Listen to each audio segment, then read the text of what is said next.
Hey everyone, aloha. I am your hostess with the mostest, Amberlee. And today,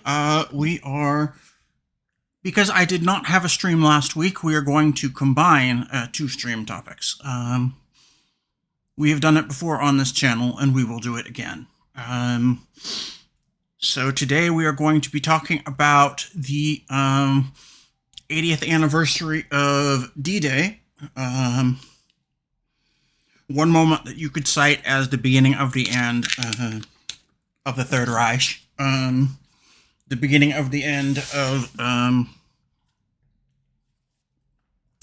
the Austrian asshole with the pencil mustache. Not even going to name him right this second, but you all know who I'm talking about. Mithy, you know who I'm talking about.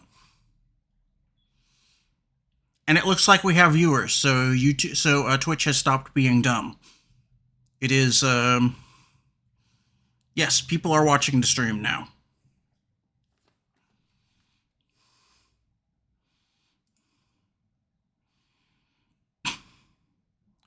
So what do you think about that, Mithy? I'm going to squish two topics together, the beginning of Pride Month and World War II stuff, because it's the 80th anniversary of D-Day, and this would have been our last week would have been our Memorial Day stream, but I took a mental health day.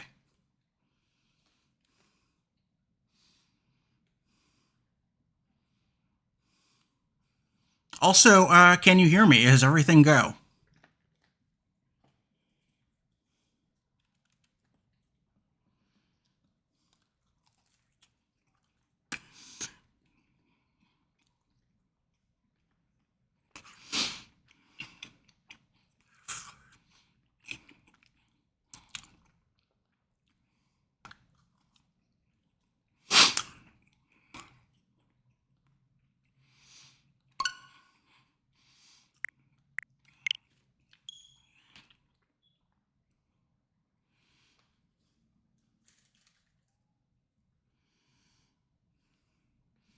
Also, I'm expecting a package during stream time, so I may have to go deal with that.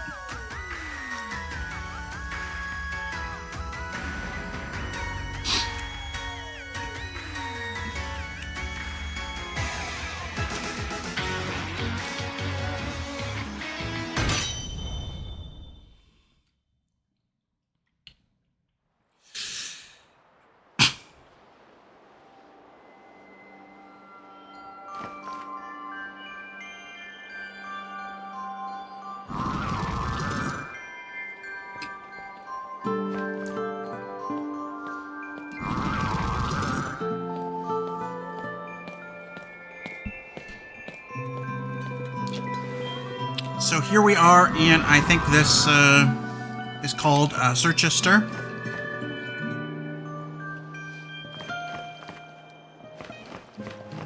Mithy, am I coming through loud and clear?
Okay, so here it is.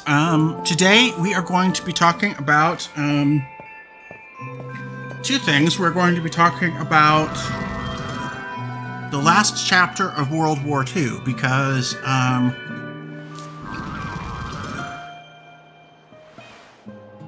this year is the 80th anniversary of the D-Day invasion.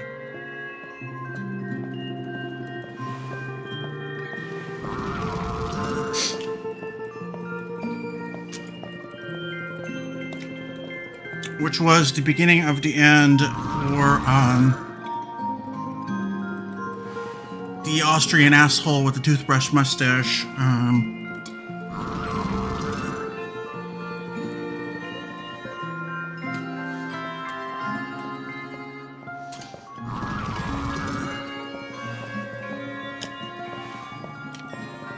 And what he called Fortress Europe, because he thought that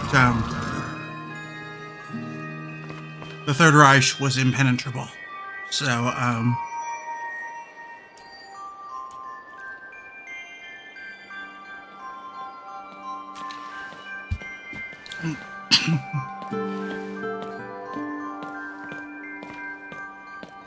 so we're going to talk about the D-Day landings. We are also going to talk about Operation Mincemeat, because it is interesting and it is fun.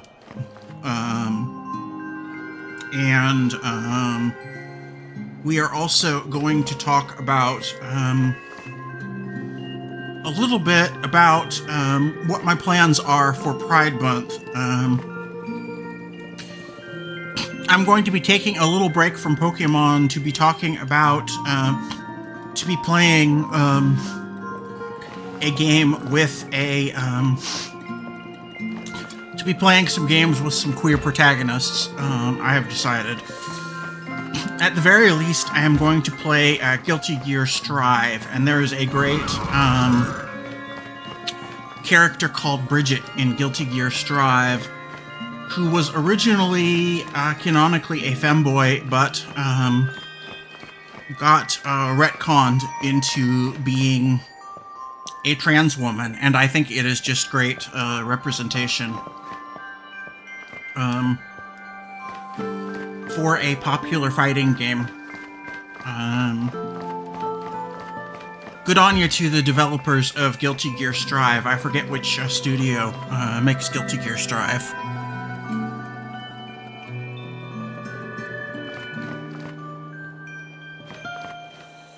Yeah, it was a character development, because it was kind of an egg crack the way it happened. You're right.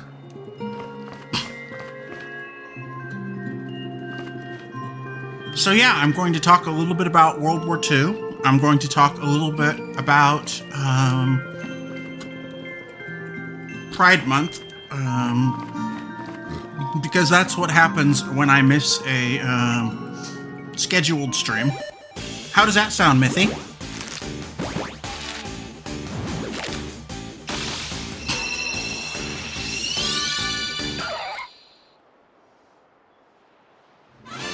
It looks like the other Pokemon I got traded last time was a Shellos.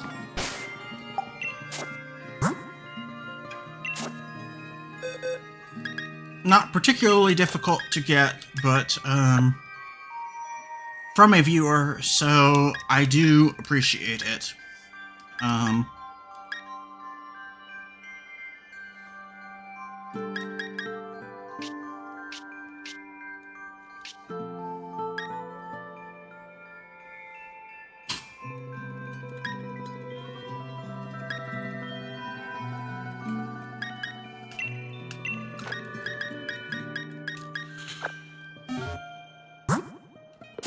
Let's move Cubfu into that space.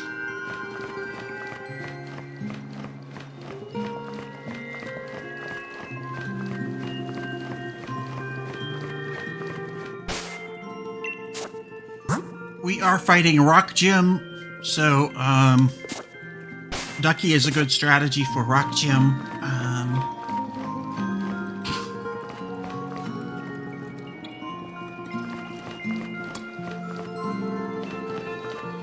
Let's get going on Rock Gym.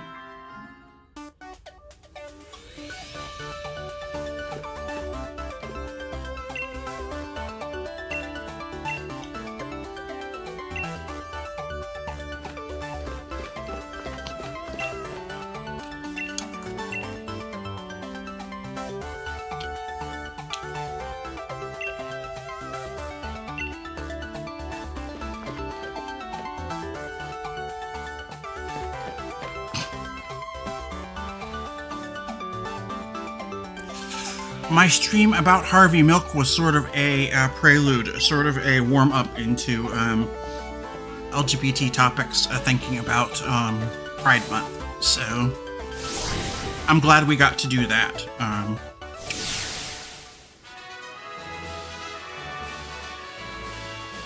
I'm glad that Harvey Milk Day is the month prior. I am not glad, of course, that he was assassinated, but...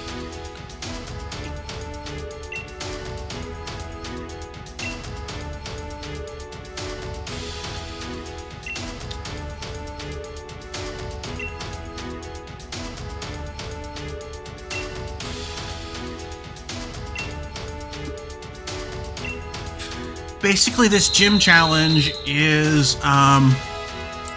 dousing, except when you get a controller rumble, you should go the other direction.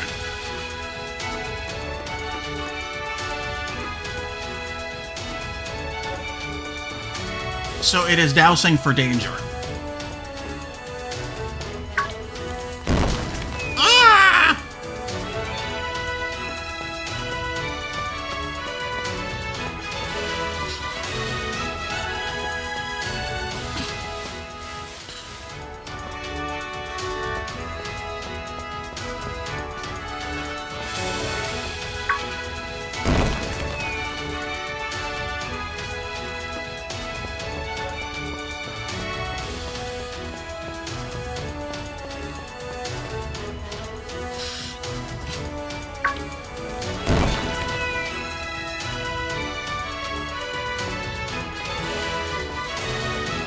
Can't go there.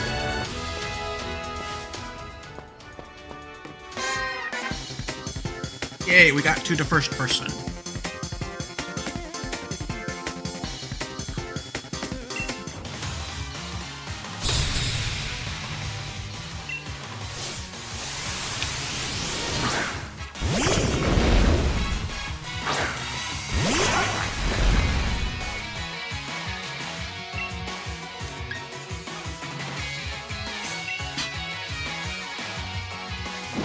Let's replay it.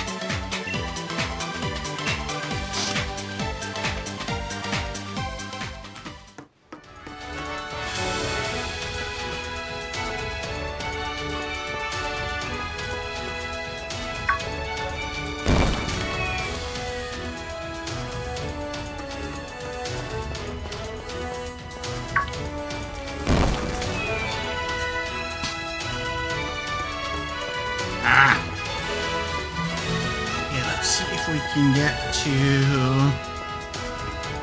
Hey, we made it to the first, we made it past the first platform.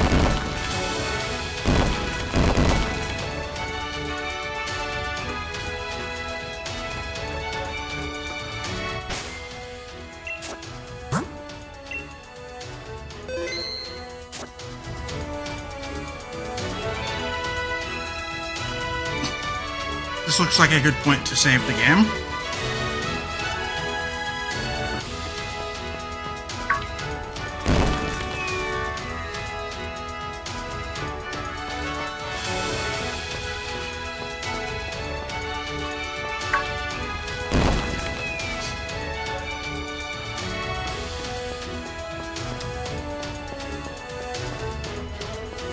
Go this way.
Yeah, looks like Steel Wing is going to be the best attack for Brustle here.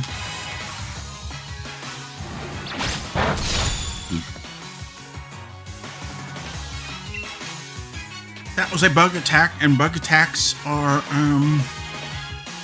not very effective on fighting types. Steel Wing it again. And it's toast.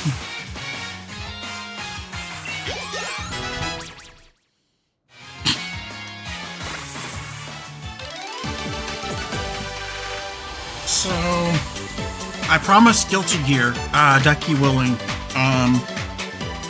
Guilty Gear Strive at least one stream this month.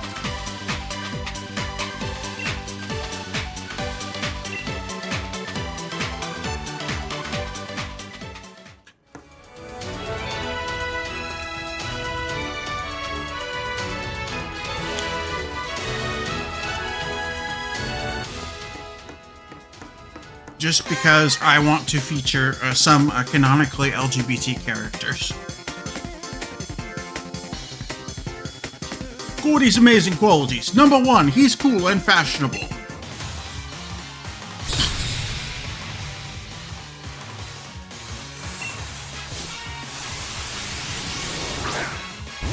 Oliver. Like Oliver Twist. Please, sir, may I have some more? He is also Mullet Man.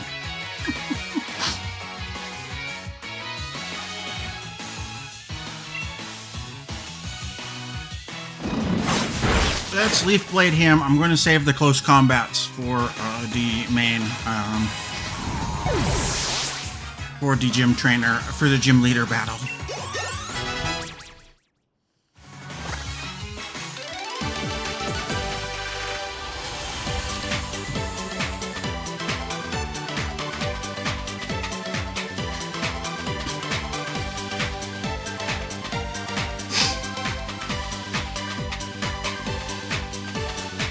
Yeah, the name Oliver makes me want to flex my theater muscle. Gotta pick a pocket or two. Yeah, that's copyrighted, so you won't get the entirety of that song.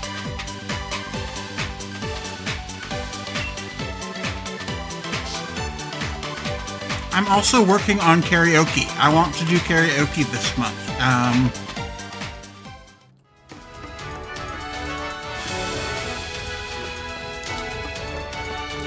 And because it is Pride Month, I think that the best bet for karaoke is probably Queen, because Queen was a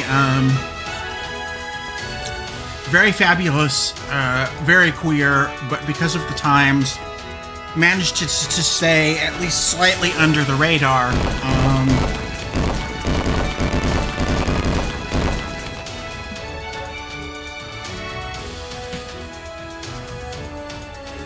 Freddie being queer and the queer humor. Yeah, Freddie Mercury being queer and the queer humor of the band was a kind of if you know, you know, kind on an if you know, you know, you know kind of level.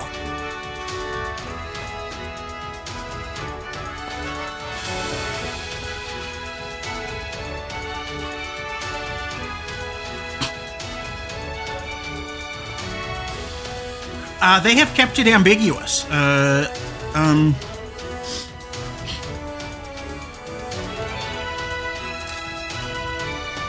other members of Queen have consistently not answered questions about sexuality, and really Freddie Mercury didn't really answer questions about sexuality either. He is just so obviously either gay or bi that it is not funny.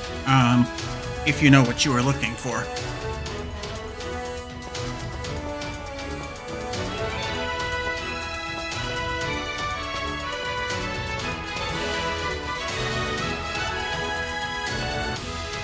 I'm doing it blind.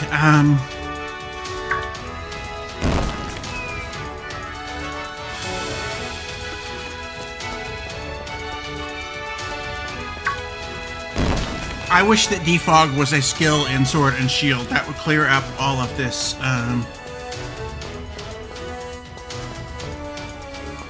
sandstorm.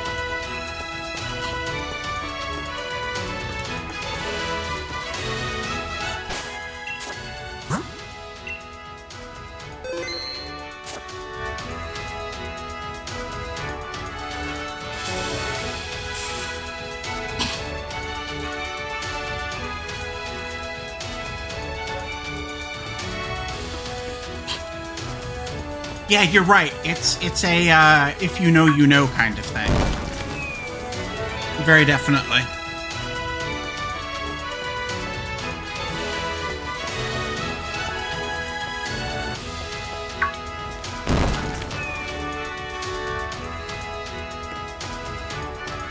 So it looks like I'm going to have to find all of the holes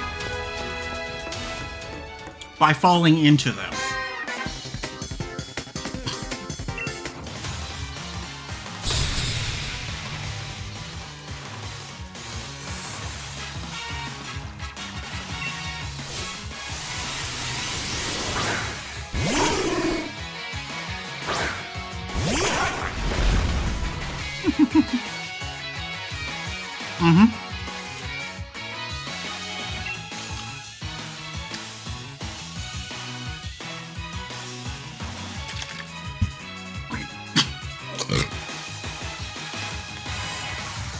And Wendy, there is another character from a musical. Peter Pan this time.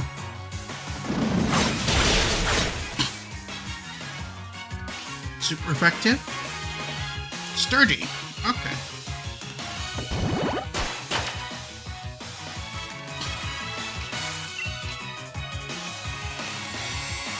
Okay, with that attack I can't run away, but Leaf Duckies never surrender, so I'm going to go down fighting. Sorry, Sudowoodo. And that's also a funny name for it. Sudowoodo. It is fake wood. Pseudo wood. So it's a fun little name for that particular Pokemon.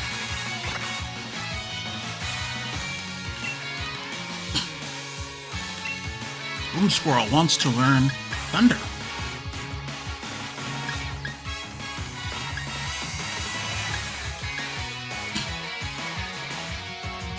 I do not like Thunder. The 70 accuracy really makes it a little bit more risky. I like Thunderbolt because it's more of a sure thing. It's 100% accurate at 90, compared to 70% accuracy at 110. So it has a higher expected damage output.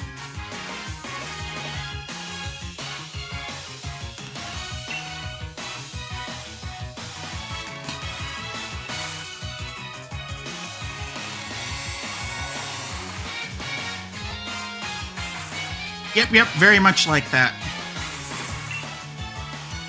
But yeah, if you do the math, it works out that Thunder is a less damage output than the 100% chance at 90.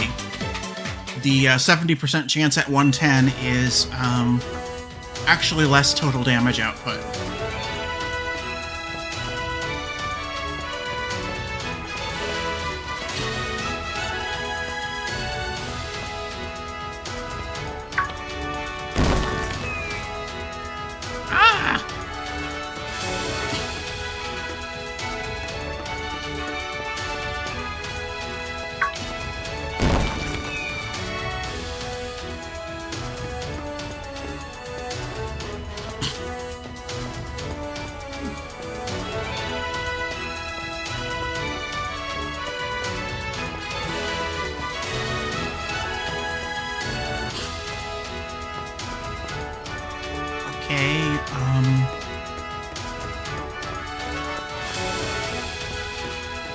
Yay! We made it past the second.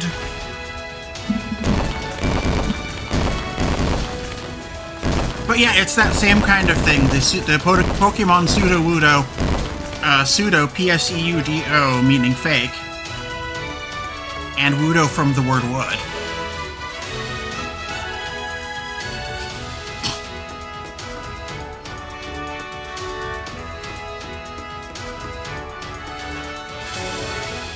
Just both syllables ending in O makes for some nice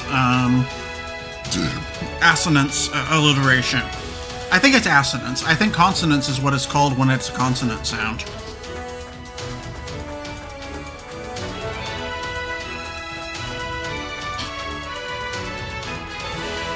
Yeah, assonance.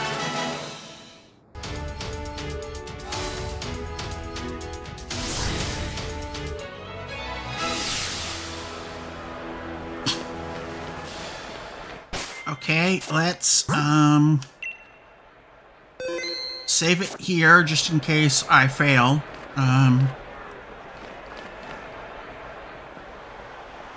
But here we go.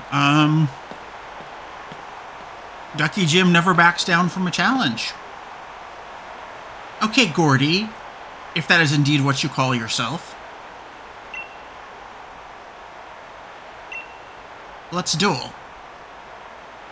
I'm going to use this match to show the crowd that my Pokemon are unbeatable.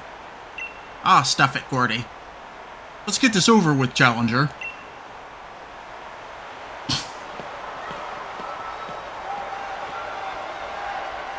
He's an adult, he's a gym leader, he has to be dignified. I don't necessarily have to be dignified. I am a little kid trying to become Pokemon champion. So I can tell him, I think it's okay for me to tell him to go stuff it. Don't you think so, Mithy? Given the fact that I'm not, like, any kind of gym leader, and, well, I am the leader of Ducky Gym, but, Ducky Gym does things a little bit differently.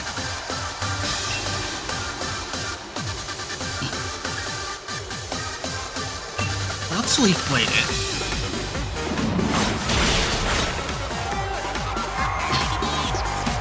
Yay!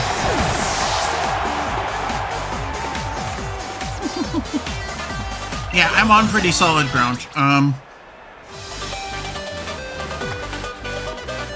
Part of Ducky Gym is about giving up pretenses, giving up social mores, and just being real.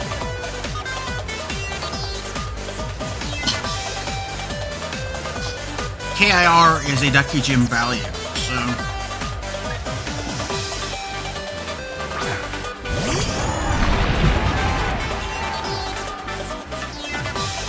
Okay, Stonejourner.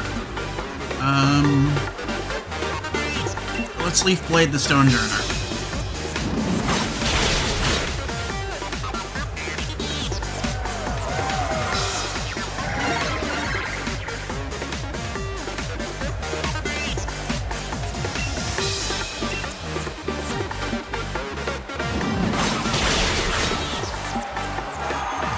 Leaf Blade it again. It fainted.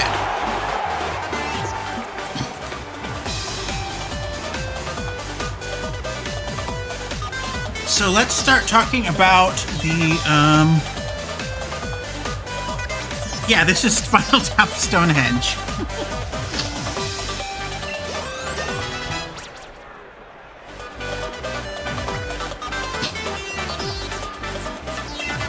Shuckle.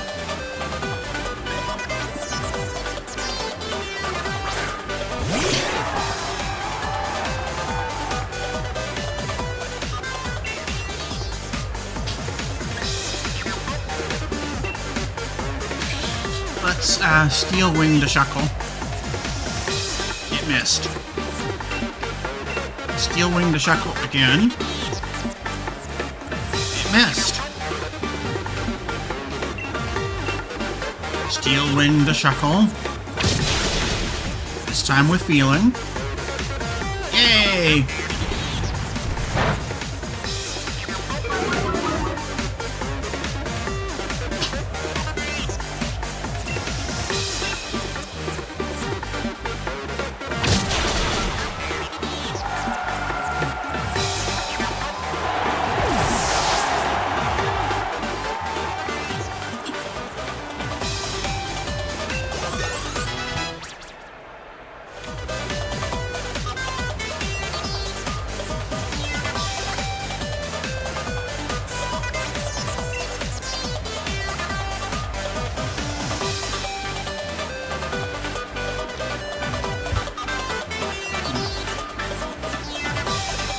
Colossal.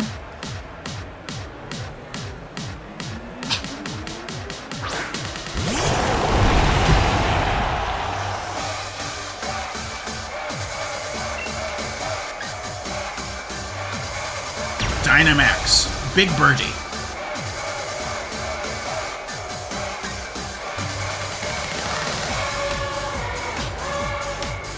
Let's max Overgrowth it so I can get some passive healing. That'll be good right now, just in case I don't one-shot it.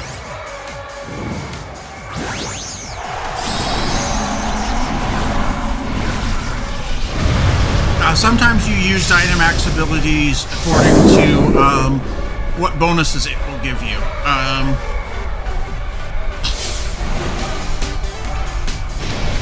Max Airstream would give me a speed boost.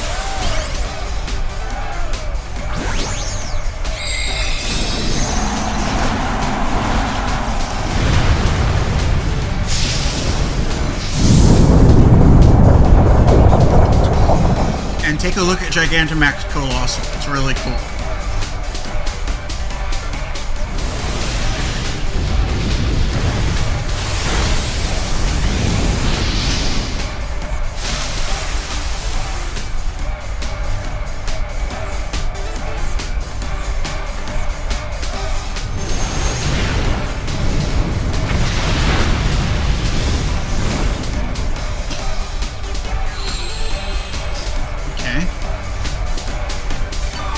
Flare.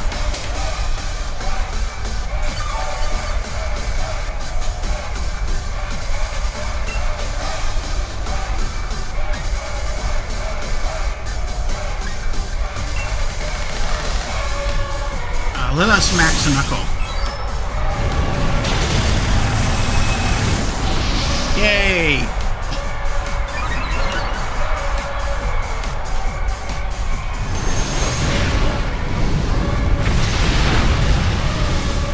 Max Flare. That little bit of passive healing will help us, and it will help, yeah, Rod from God. A little bit of passive healing will help us more because we are doing more damage than Gordy is. So it is sort of the rich get richer kind of ability, and it helps me keep Dedeki alive until I can destroy it. Max Airstream on Colossal. Faint. That was a not very effective attack, but it doesn't matter.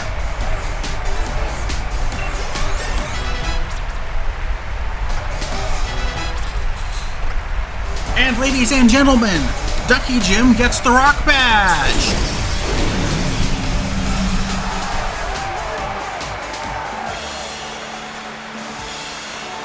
And in Leak Ducky we trust. We used Leak Ducky 0 the entire way through. I just want to climb into a hole. Well, I guess it'd be more like falling from here.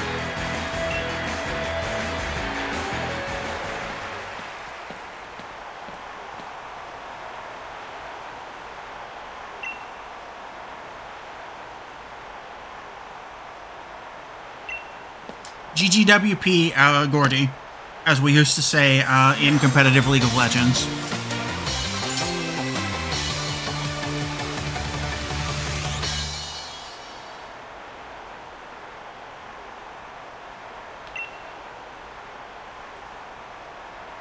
Oh, don't worry about me. I just need to train harder, that's all.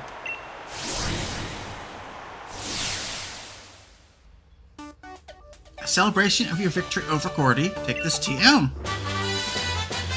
Rock Tune.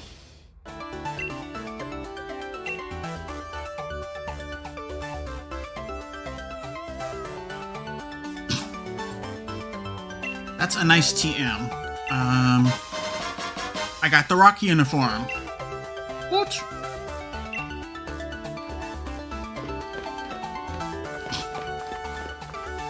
So we did it, peeps. We beat Rock Jim.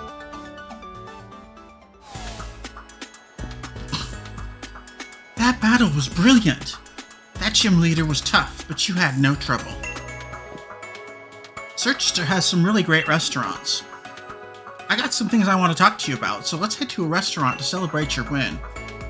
The name of the restaurant is Bob's Your Uncle. Bob's Your Uncle, of course, being a, like UK slang for precisely or you got it right. Or sometimes it means something more akin to you're in like Flynn. So it's that sort of a,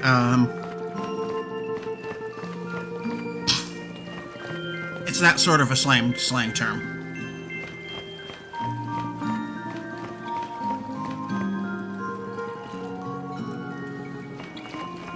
Like, I can use it in a sentence.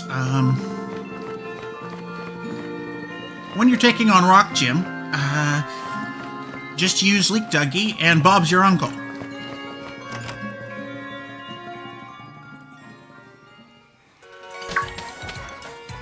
Or if you're a New Yorker, bada bing, bada bang, bada boom.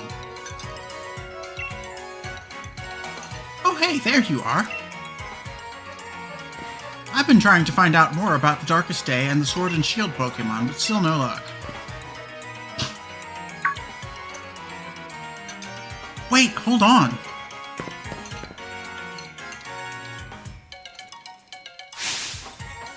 Oh wait, what's this? A fifth tapestry. The heroes look sad. And where are the sword and shield? What's the meaning of this picture? An end to the legend? Perhaps when their duty was completed, they went into some kind of sleep. Based on those statues we saw back at Stillenside, the sword and shield were actually two Pokemon, right? That's right. That's my take on it, at least. You remember the Pokemon we met that day? Do you think it could have been one of them, either the sword or the shield Pokemon? You met them? Come on, you know what I'm talking about, right, Lorelei? In the Slumbering Weald? Exactly. The mad Pokemon we ran into in the fog. Don't you think that could have been it? Oh, that's right. You have been in the Slumbering Weald. I only started on this journey because my Gran told me to, but this is turning out to be too much fun. You've got to tell me more. How about we discuss this over a meal? Go on, what do you want to eat? Let's get our orders in.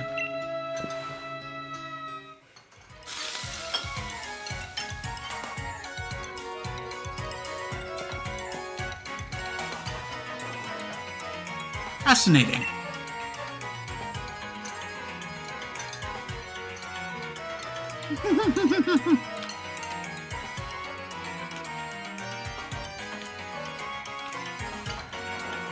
Yeah, it was a fade to meal. Alright, the next thing we do now that we're done eating is to have a look around Searchester. Let's inspect the hero's bath.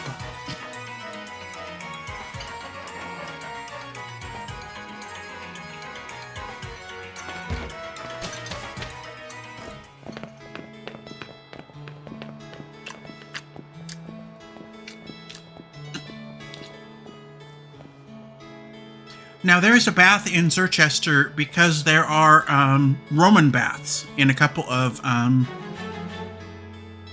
cities in the UK. In fact, the city of Bath is named after the Roman bath that was there. They say this is where the two heroes came to soothe their wounds after the battle to bring down that evil presence long ago.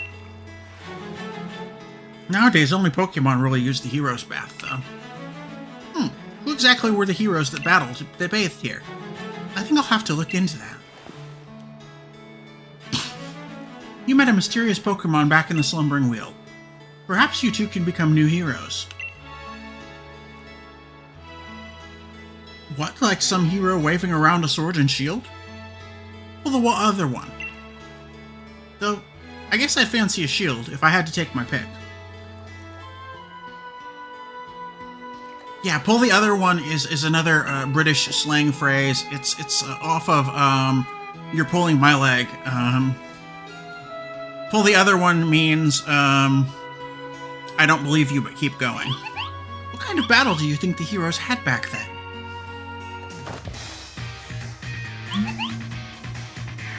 Yes, he does. Why don't we show her, Lorelei? I think we can pull off a real heroic battle. Absolutely.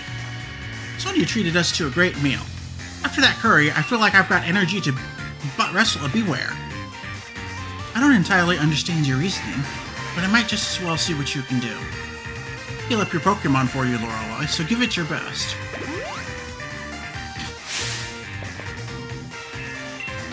Time for an exhibition match, starring the future champion.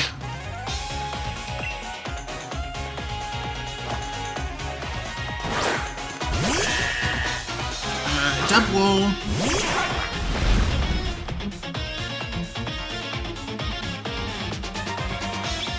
Time to administer the Birdie Beatdown, TM.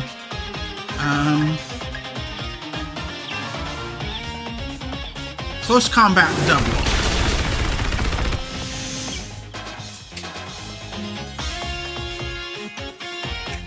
It is a normal Pokemon, and normal is weak to fighting.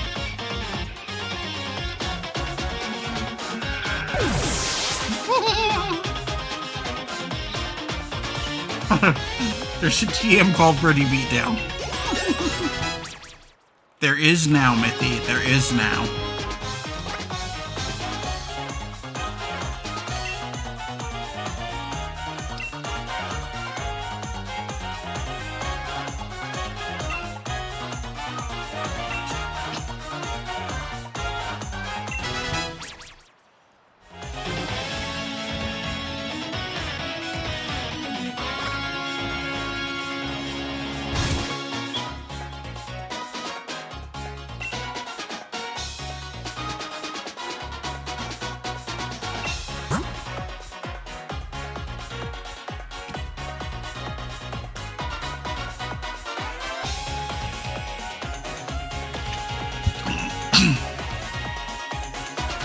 Corviknight.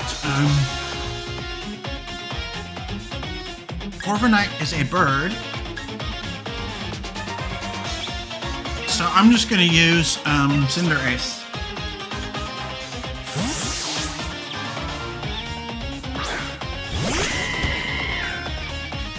I'm afraid of Corviknight getting a lucky critical hit and possibly one-hit KOing Leaf Ducky. So,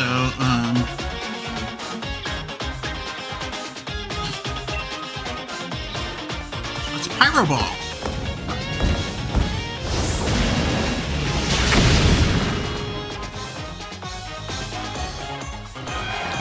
I could beat Corviknight with a Leaf Ducky, but it would be difficult.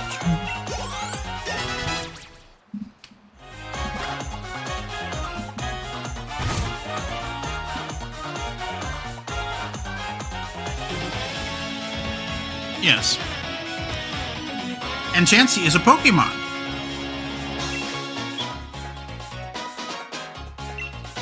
Inteleon. Let us switch to Wukong.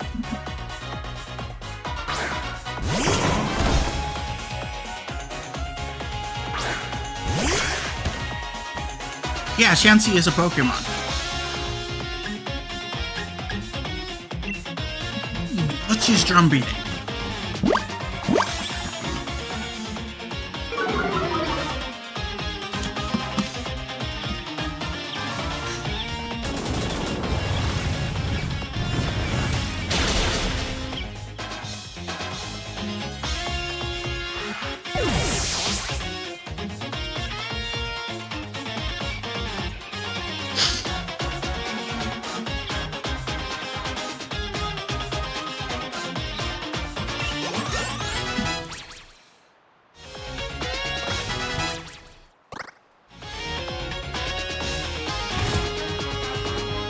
I'm not really using Kubfu, so with 5 Pokemon, I can take on just about everything in the game.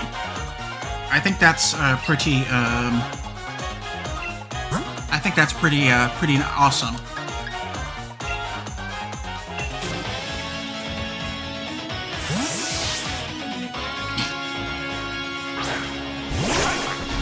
It's Damn Duck.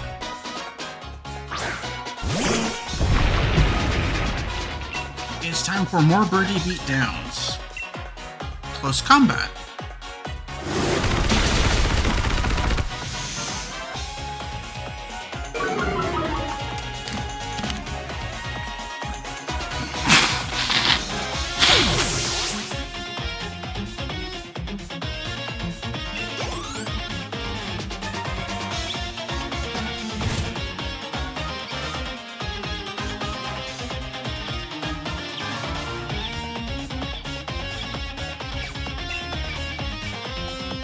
Pinchurchin. I think we can keep the current Pokemon. This is electric. Electric is one of the best types in the game, but Leaf Ducky is just that good.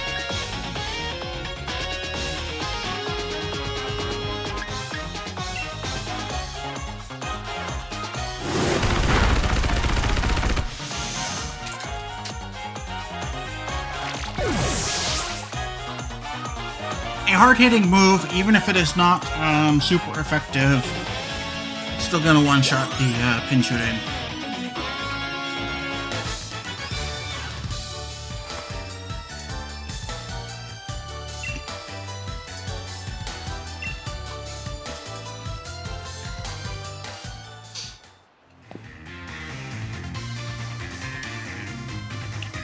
Thanks, you two gave a right proper battle. At the rate you both are going, even the unbeatable Leon may be in trouble. So what's next, you two? I plan to look into things in the Slumbering Weald. I'm going to keep challenging that gym. Then, once I get that gym badge, I'll be heading to Route 9 to see if I'm Spikeman next.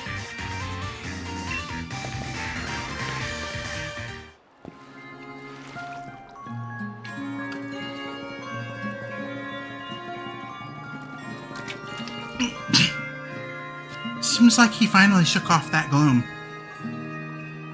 Leon would worry if Hoppy wasn't feeling alright. This is Rival. You wouldn't like it either, right? See ya.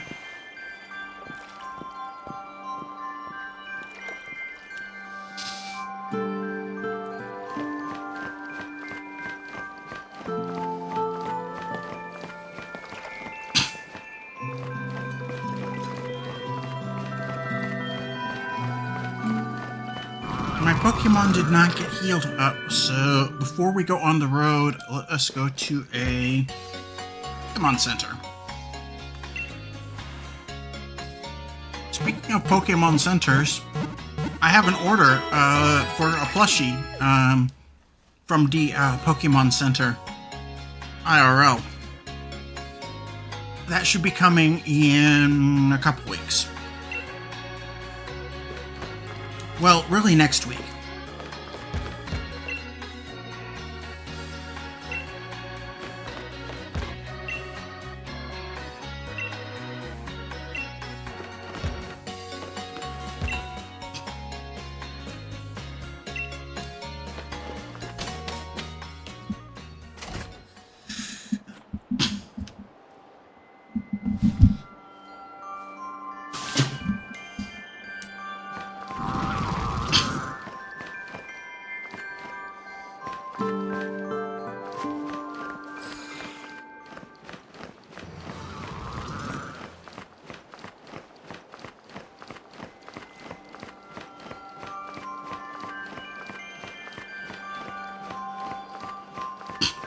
Yeah, that's the wrong way to go.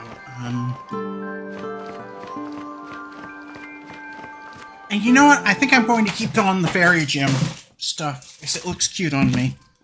Uh-oh.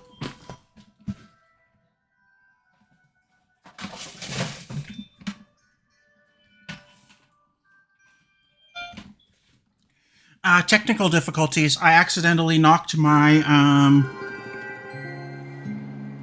I knocked my Nintendo Switch for a loop when I was shifting in the chair, so let's get back to the game. Technical difficulties, peeps.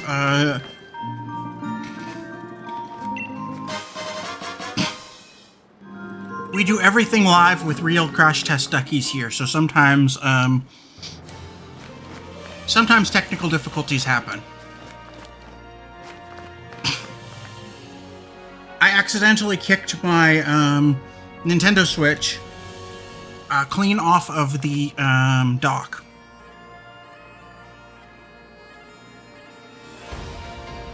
You can't always mount a scratch Rillaboom.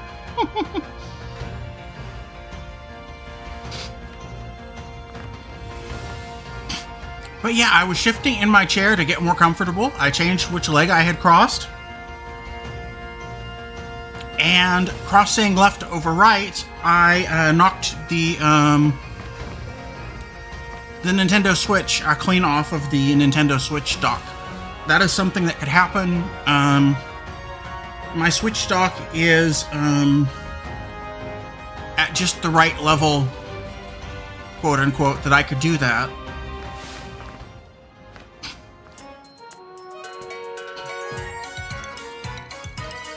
Meeting a trainer can only mean battle.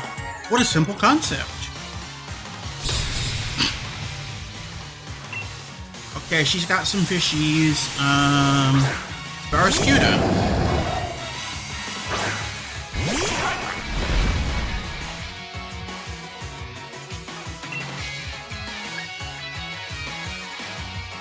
I think a Leaf Blade is going to be the best attack against this Barracuda. Punch. Leaf Blade. Super effective. Crit.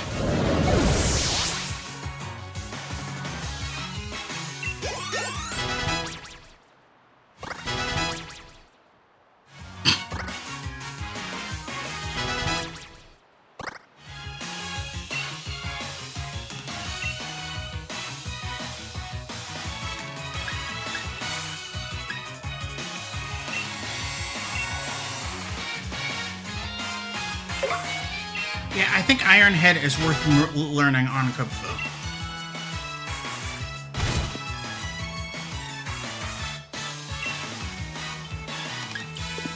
Lantern, let's keep current Pokemon.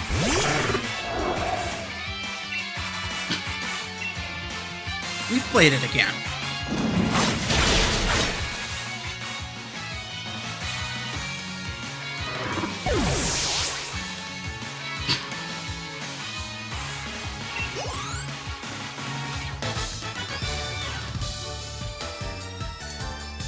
The stronger one always wins. How simple.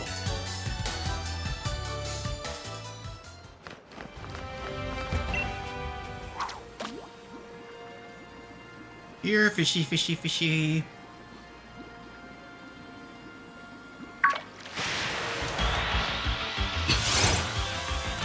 Artillery.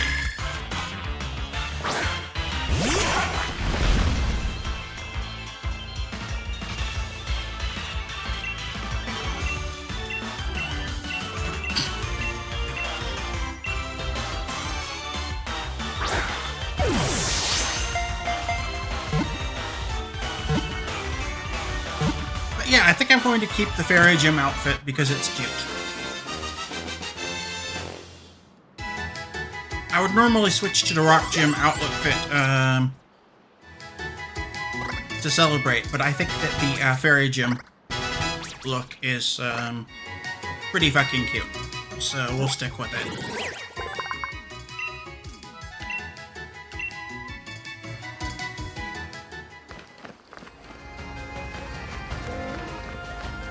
Okay, that got added to the Pokédex. You know what? Let's lead with Wukong for a little bit. No. Still lead with the duck.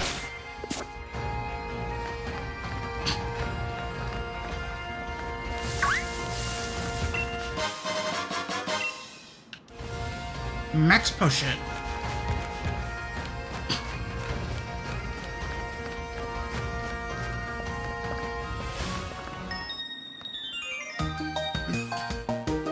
Pokemon are all pumped up from dancing with me. Are you ready for this? Ducky Gym never backs down, Zoe. Bring it.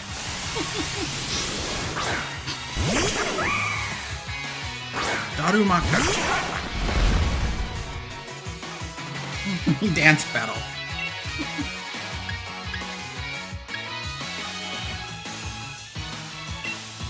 Let's close combat.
Switch to Cinderace.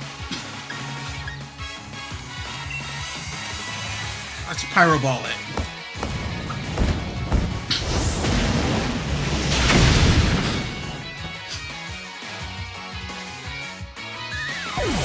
Hey.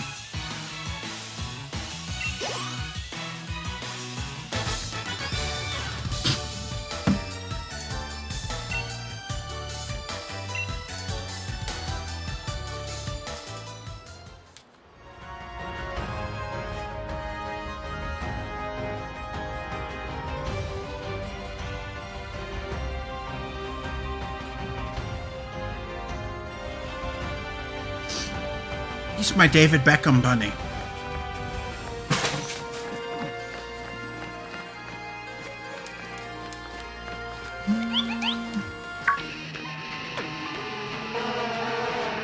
Here comes trouble. There's no way we're letting you anywhere near Spikemuth. That means we can't let you go on to Route 9. It's Team Yell's duty to cheer on this lovely Dreadnought. And we also got to stop people from heading out over the water. Right.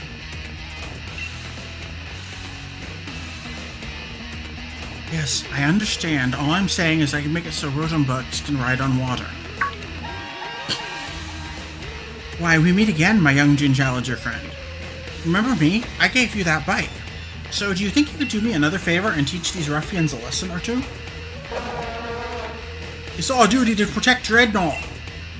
And that means you're gonna need to give up on the gym challenge. You look like you need convincing, so how about a Pokemon battle? I'll send you packing, for the sake of Dreadnought, of course.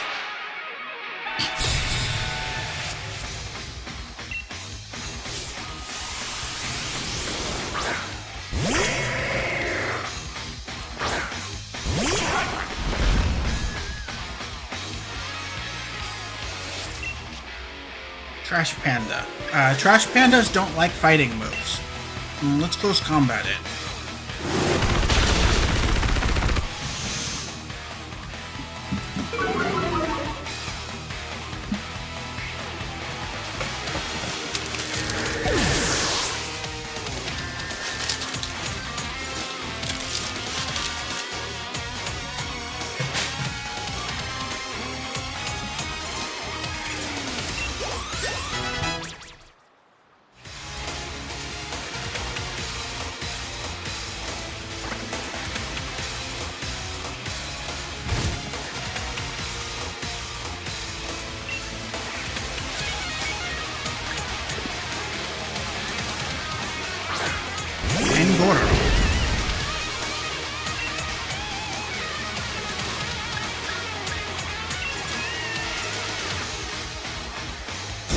Birdie it.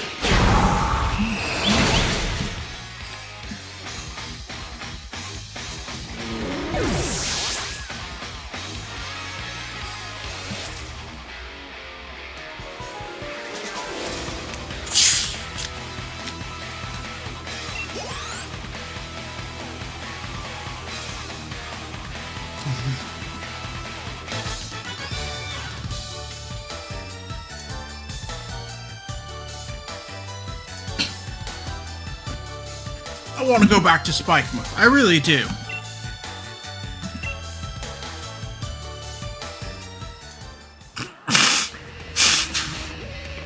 Ah, she's gonna ride the Dreadnought. Oh wait, I've got an idea. We can get on Dreadnought first and ride it away. Alright, get a move on, Dreadnought. See you later, Gym Challenger. Alright.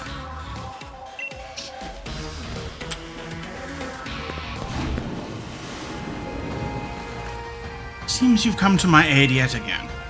How's the cycling life been treating you? Are you having fun? Wouldn't it be great if you could ride your rotom bike on the water too? That's why I'm going to add these special parts, allowing it to travel along the water surface, just for you.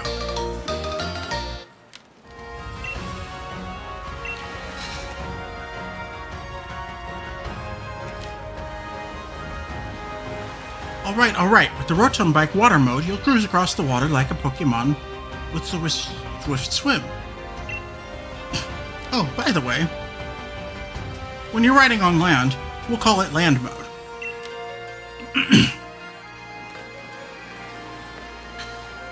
So yeah, this is this gen's replacement for the Surf TM.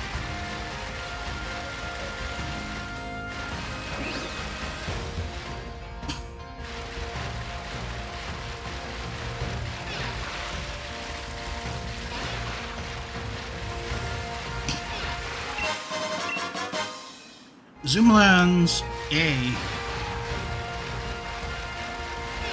So let's talk a little bit about D-Day. In preparation for D-Day, they took all of the soldiers that were supposed to be part of the D-Day landing and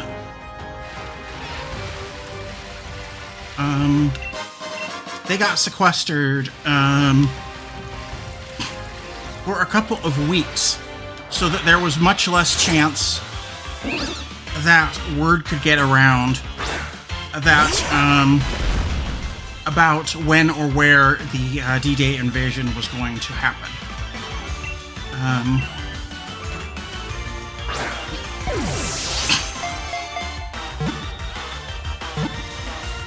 Also, another precaution that was taken was that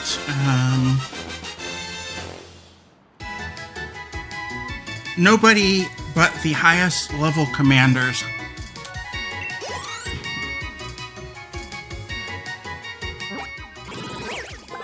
knew when D-Day was going to happen.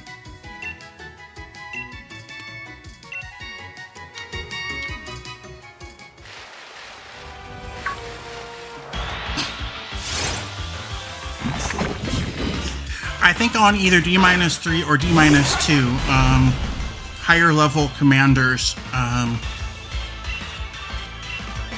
were let in on some of the plans, but not on everything.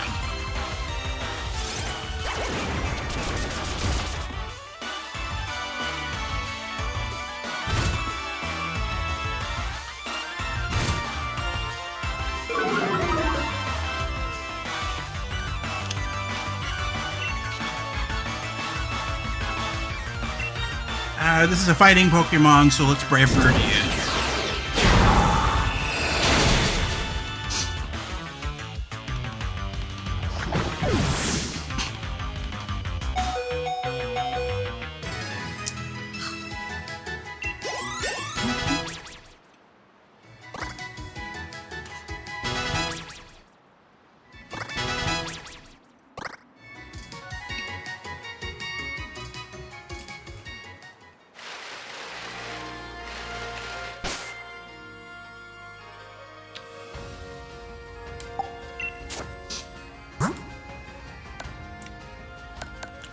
So everyone was sequestered at a base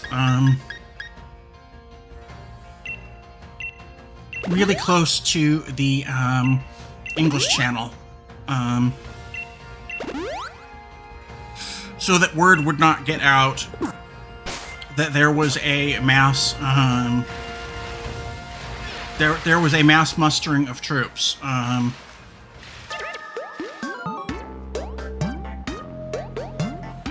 Witness the results of the training I did together with Pokemon.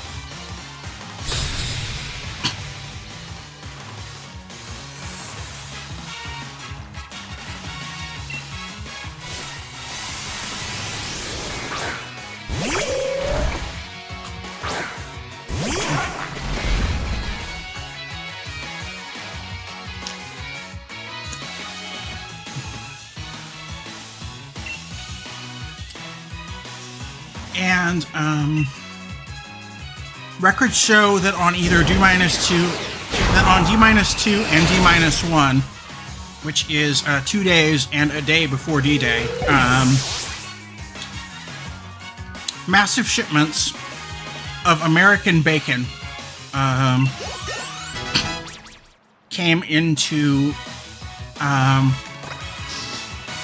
port there on the English Channel.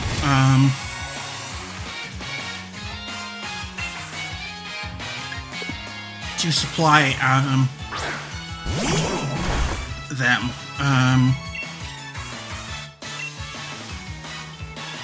So the breakfast that they ate on the morning of D-Day, it was actually American bacon that had been shipped over from the U.S. But what they ate,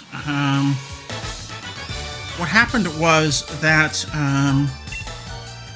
at 0200 hours, aka 2 o'clock in the morning,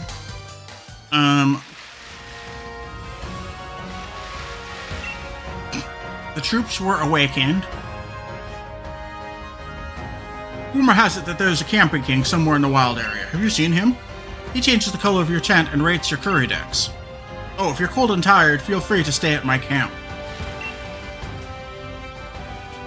Let's take the donut eater up on staying at his camp. A cab, but this guy looks at least cool enough to hang out with.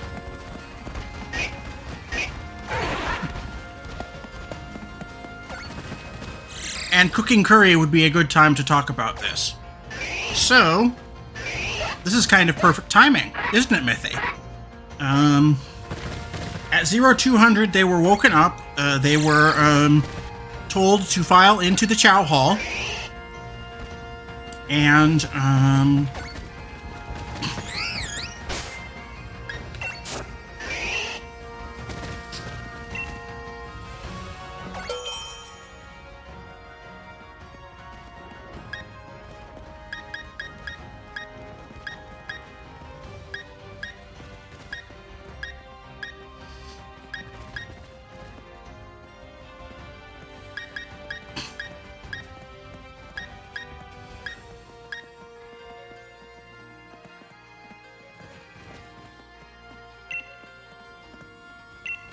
let's put in 2 citrus berries.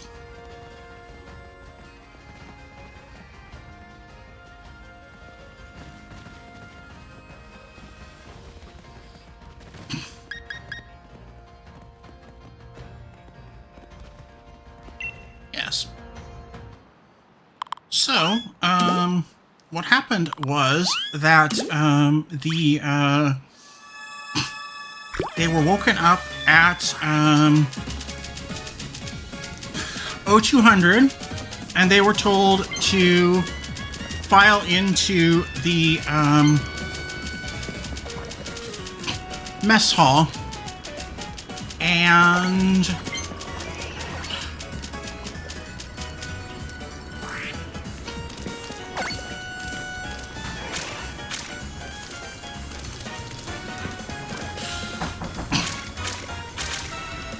one second.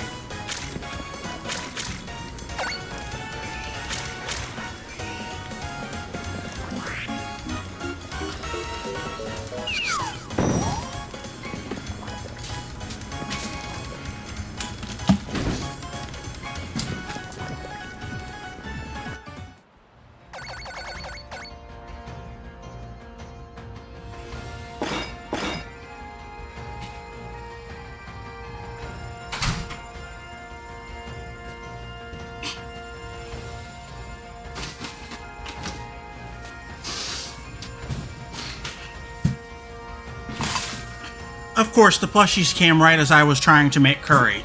So... fuck. Oh well. Hopefully this curry will be at least,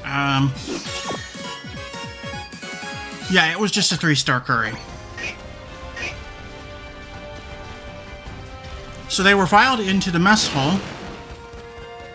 And... I'm here, Leek Ducky.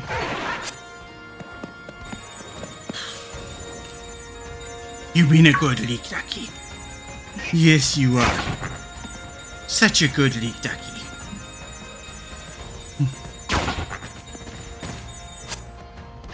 Wanna play fetch? Fetch! Hey! Thank you, Leek Ducky. Fetch!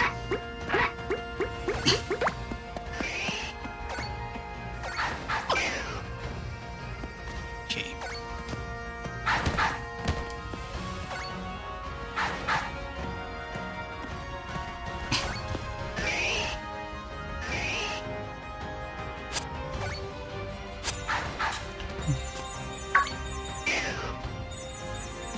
So they were told to file into the mess hall, and they were given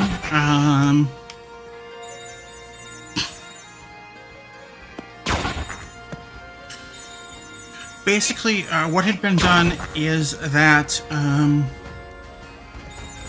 the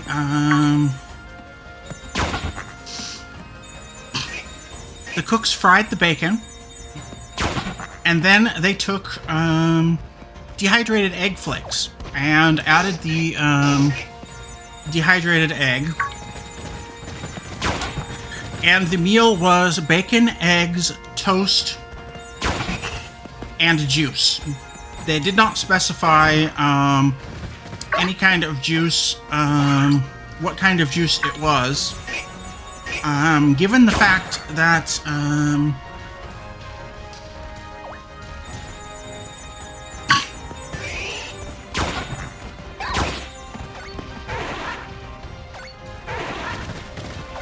when the military does not specify what sort of juice, I know that at least starting in the Korean War era, that meant either orange juice or pineapple juice. And it was probably either orange or pineapple, and perhaps different types, perhaps either orange or pineapple juice given to the soldiers for breakfast on D-Day, just because it is relatively easy to get pineapple juice or orange juice concentrate and to just make industrial quantities of either orange juice or pineapple juice.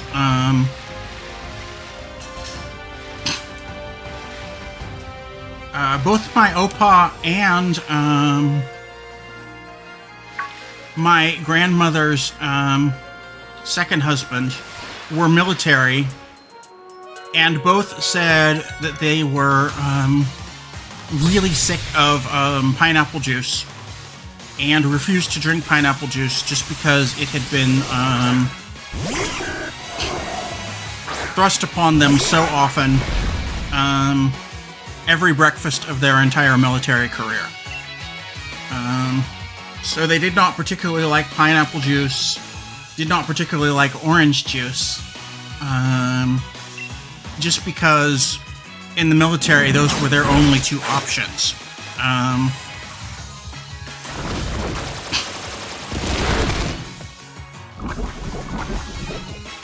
You poisoned my leek ducky.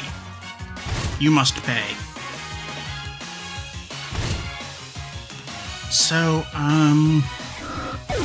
I am fairly confident that on D-Day they were served either orange juice or pineapple juice. Perhaps grapefruit juice. Grapefruit juice is another, excuse me. Grapefruit juice is another popular juice that is relatively easy to get.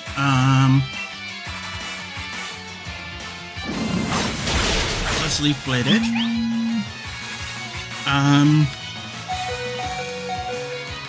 Uh-oh.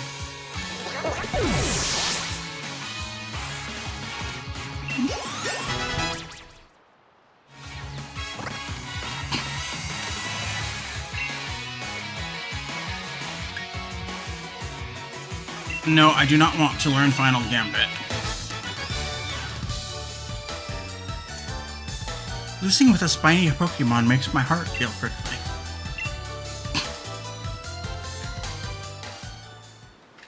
But yeah, the chances are very high that it was either orange juice or pineapple juice,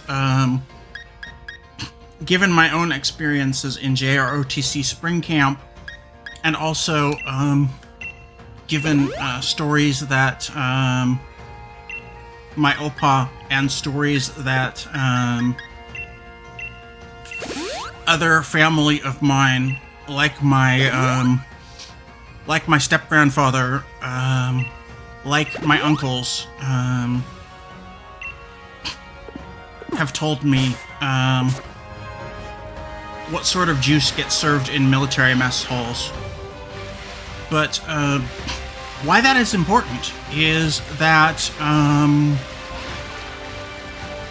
the thing about that particular breakfast, the thing about reconstituted eggs and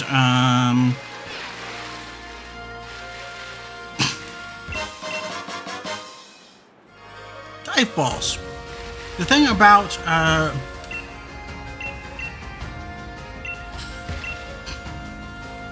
you think about my secret beach. It's a small, mysterious paradise located in a very cool ocean. Come all the way here, so I'll give you a present. The TM for dive. Dive is a good skill. It's basically like the water version of fly or dig, so it is a nice TM to have.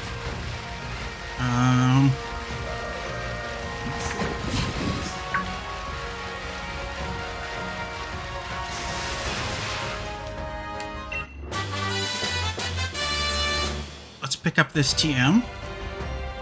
But the thing about scrambled eggs cooked in bacon grease, particularly the egg flake variety of scrambled eggs cooked in bacon grease, is that they are very heavy. They sit in your stomach like a damned brick for the next couple of hours.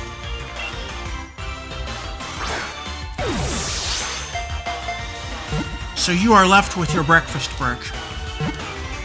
And one thing that a lot of people didn't know is that after 0200 hours, the soldiers, based on their notes, did some light PT, did some calisthenics to prepare for the battle, for the invasion. And then they got onto little boats.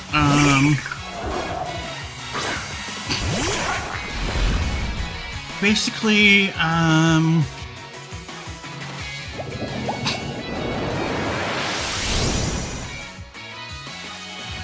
they were all filed into amphibious landing crafts. The people who weren't paratroopers. The people who were paratroopers obviously got on C-130s, which is a cargo plane that can also hold passengers, and jumped. But the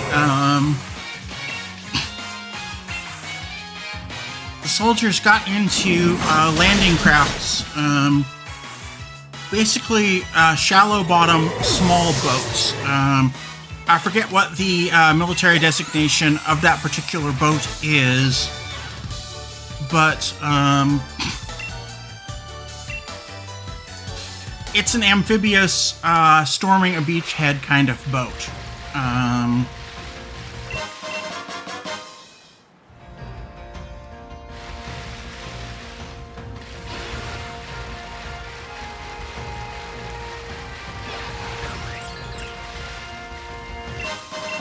So they got on these boats, and unfortunately, because lunch was rich and heavy, the vast majority of soldiers, because they were not Marines, because they were not sailors, they were not used to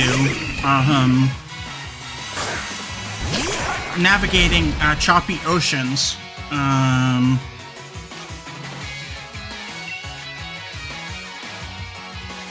They were definitely not used to navigating choppy oceans on boats.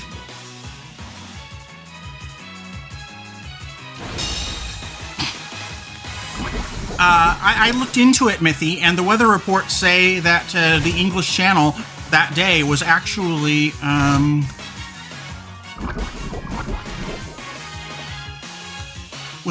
even choppier than usual.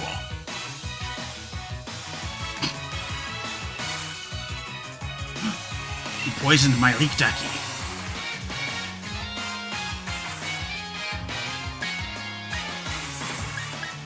Yeah, fuck it. You've got to die.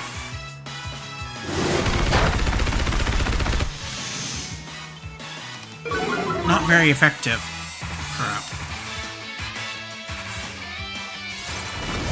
Uh-oh, Vino shot.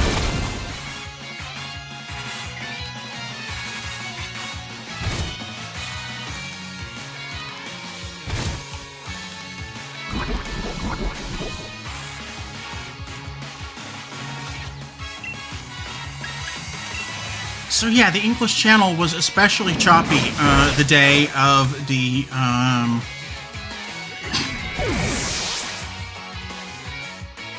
D-Day landings.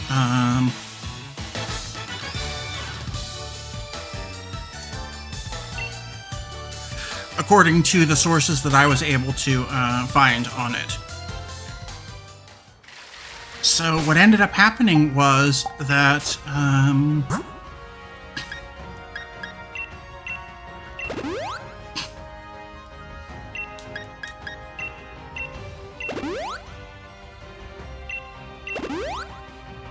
the vast majority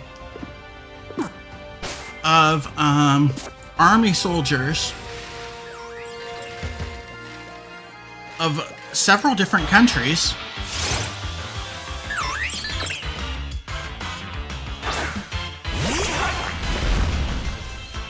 yes, Smithy, you are on the ball. You are ahead of the game here.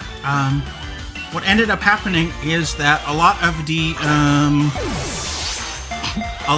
the soldiers ended up throwing up either onto the decks of the landing crafts or into the English Channel. If they could make it far enough, into the English Channel was the, Technicolor yawn. Or a liquid laugh, I've also heard that.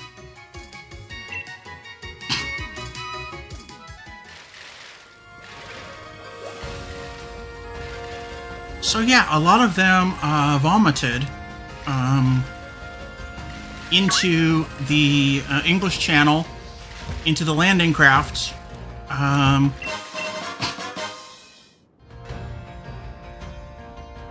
Yes, shouting breakfast. That's another good one. Ooh, a scope lens.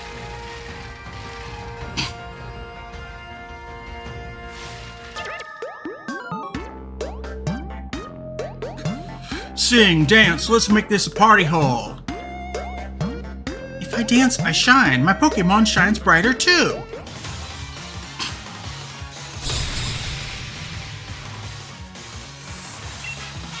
Music crew, Owen and Andrea.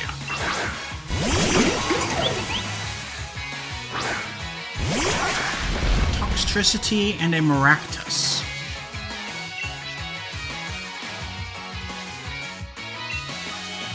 Let's Brave Birdie to Maractus.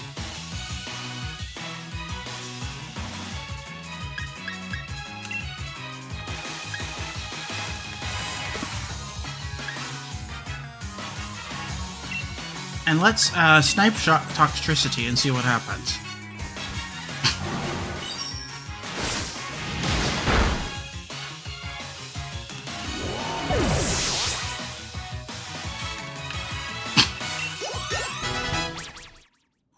Yay!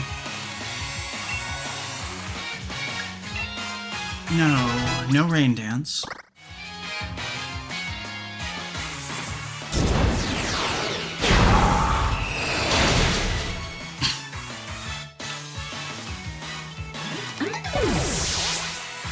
So they vomited what was supposed to be their breakfast, and a lot of them, because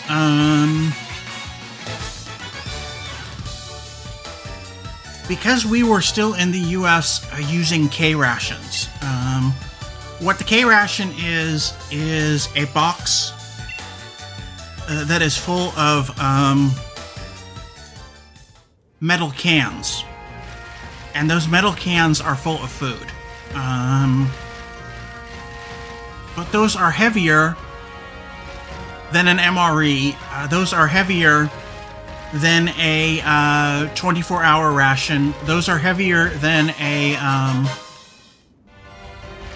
first strike ration. So what ended up happening is the cardboard boxes became waterlogged. The K rations either became heavy or fell out of bags and fell apart on the beach. And soldiers abandoned a lot of the K rations. Had they been using modern first strike ration packs, it would have been less of an issue. Had they been using modern 24-hour rations, it would have been less of an issue. Had they been using a couple of MREs per person, it would have been less of an issue. But because of the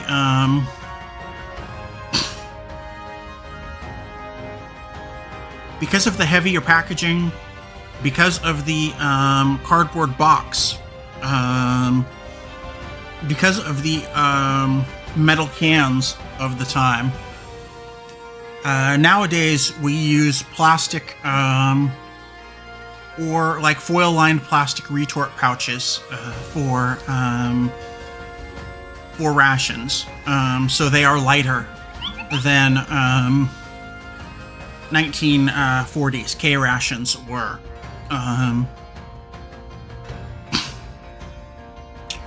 So everyone came to Normandy with a K ration. In other words, the bulky cardboard box full of cans of food. And they were also given chocolate bar, survival, I think is what the military designation of it is. Basically, it was a chocolate bar with very little sugar that is designed to be palatable but not yummy, so that soldiers will save it for emergencies. And what it is a very calorie dense, but low sugar, high protein kind of chocolate bar that is meant as a survival food, sort of like in the same way the Coasties, the Coast Guard, and the Navy has shortbread biscuits that are lightly sweetened, that are calorie dense for survival purposes. You're only supposed to dig into that chocolate bar if you have nothing else to eat. You should eat your K rations first, because that chocolate bar is going to last you longer it is going to be a more compact source of calories, and it's not going to taste as good as your K-ration would, which is saying something because K-rations are supposedly, in general, pretty fucking awful.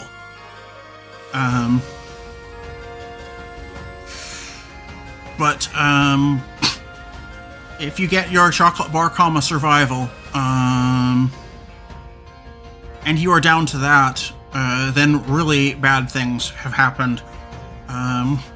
Some soldiers who vomited on the way to the French coast and who lost their K-ration as they were scrambling up the beach, avoiding German fire and avoiding German artillery. Some of them, all that they had left was that chocolate bar, survival. No one can challenge the dark type leader like this. What's with the gate being shut? How am I supposed to get the gym badge now? Hey, Lorelei!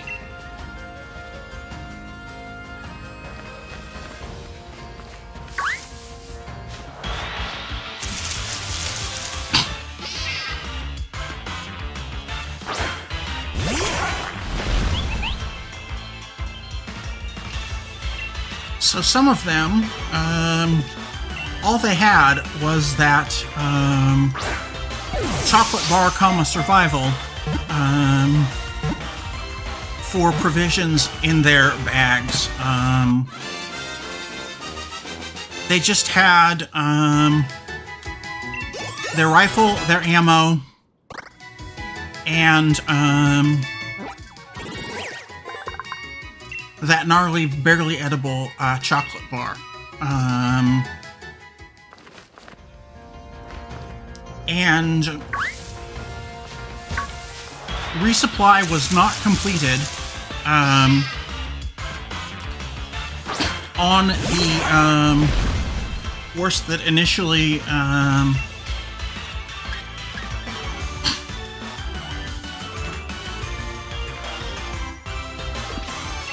stormed the beachhead for 48 hours. So some of the soldiers, all of the food that they had in them was a somewhat nasty tasting chocolate bar, because they had vomited up breakfast and they did not get resupplied until 48 hours after.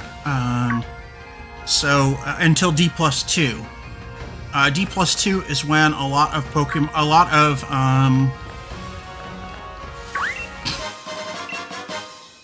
D+2 is when the resupply had been completed. So every soldier got food then. Some people had it. Some people got lucky. Some people had it a little bit better. And they found breakfast spreads that had been left by German defenders of the beachhead. So some of them actually got a reasonably decent cooked breakfast. It was cold, but it was good. They hit at 0630, 0700, somewhere around there, right as the German defenders were waking up and eating breakfast. So they ended up some D-Day participants ended up I respect you as my rival and all that, but I got too much at stake to go around losing now.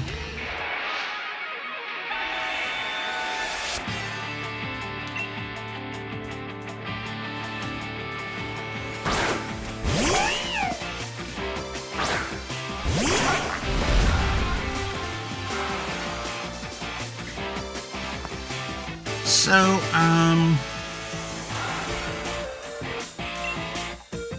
some of the invading soldiers actually got good food because they commandeered it off of the tables of the German soldiers. But still, that is one good meal in 48 hours. Assuming that they had lost their K ration, which a lot of people did lose their C ration and their K ration. Yeah, the C ration is the one that is the big box, and a K ration is a supplemental unit that is a can that has crackers in it. So yeah,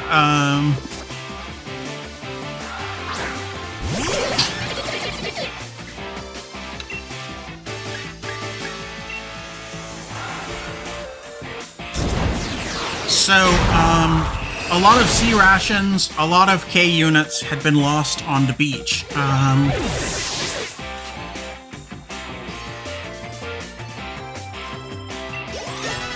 And some lucky soldiers did get a little bit of food that had been intended for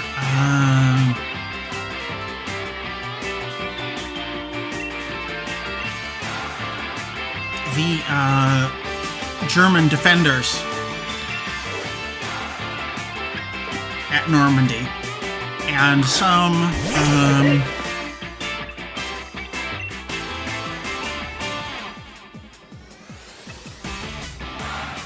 did not have anything at all to eat. Some soldiers actually used the yucky chocolate bar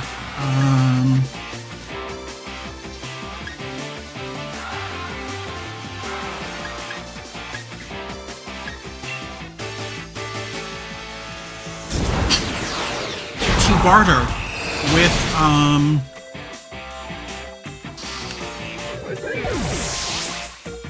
some soldiers used the chocolate bar to barter with French farmers to get some eggs, to get a chicken or something with their chocolate bars.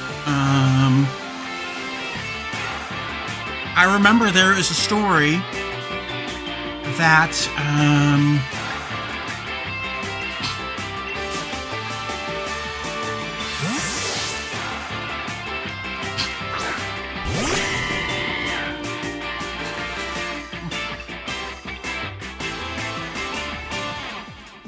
there was a story that one soldier had, oh, it's an electric rodent.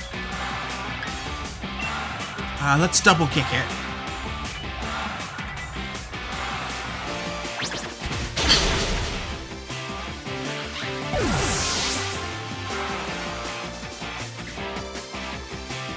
But there was a story that there was one, American soldier who had landed at D-Day and had gotten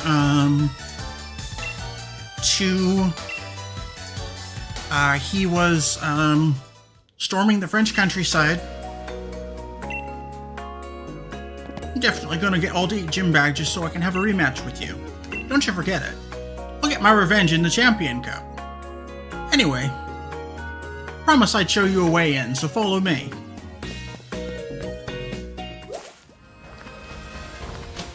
So here's this American soldier. He does not speak a word of French. And this French farmer does not speak a word of English.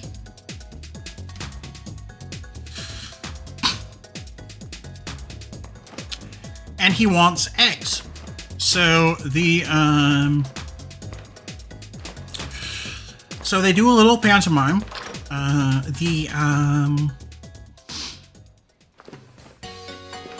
The British soldier hands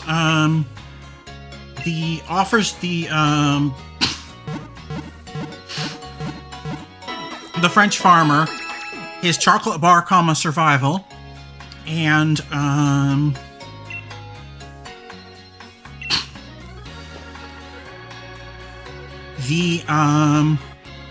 and he starts to flap his arms. So the French farmer, knowing that the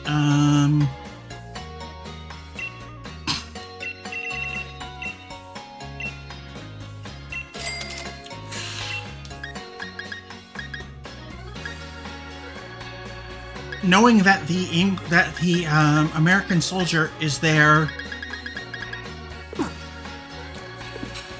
to drive out the Germans, starts to go grab a chicken, and the American soldier frantically waves his arms. He does not want the chicken. He does not know the French word for egg, which is œuf. And so he makes a little oval shape with his finger. And the farmer says, "Oof." And signals, comes back, and brings the soldier a half a dozen fresh eggs. And that was what he wanted. And he goes along his merry way.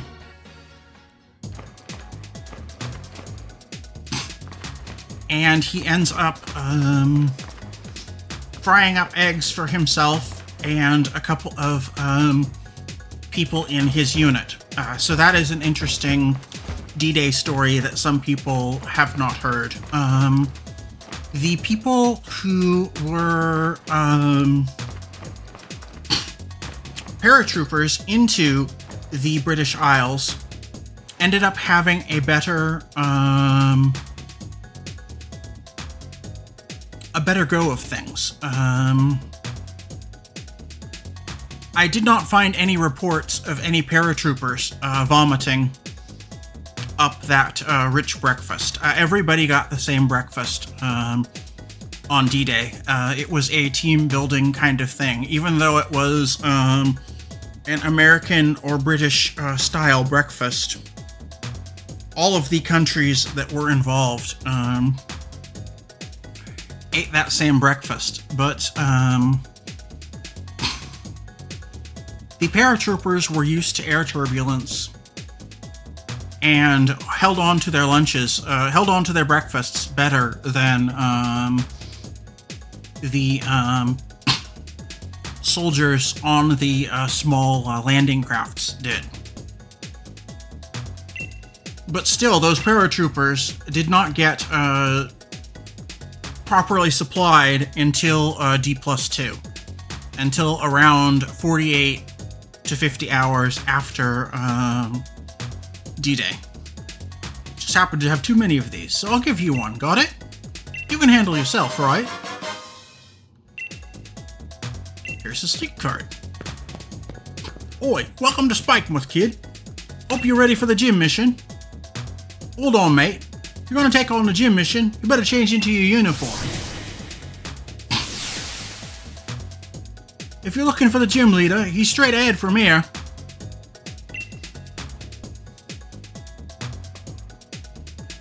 Interesting. A Team EL guy is leading... A Team EL guy is, managing the gym mission. This is bizarre. Foreshadowing! Gym Challenger. You want to get past me, but I don't want that. Basically, it's a battle between our desires.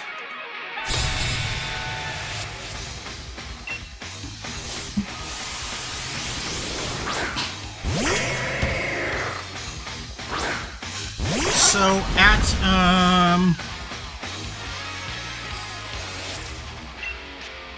So basically, on D+2 is the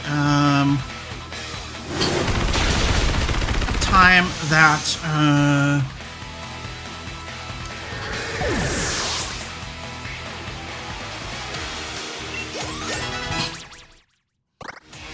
everybody got resupplied. You and your Pokemon broke through.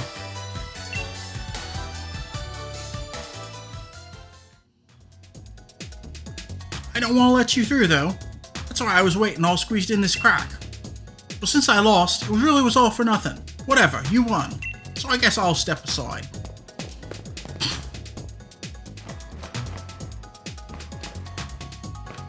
So, another thing you might not know about World War II is, do you know the Pokemon move Light Screen? Mr. Mime is a dancing Pokemon. Makes for a cheery member of our team.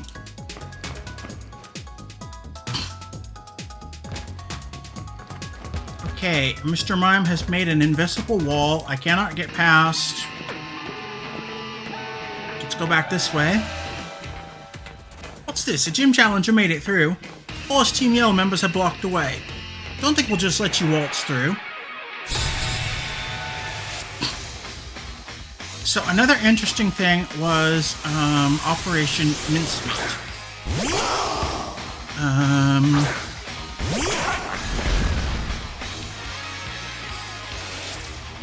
In the British Isles,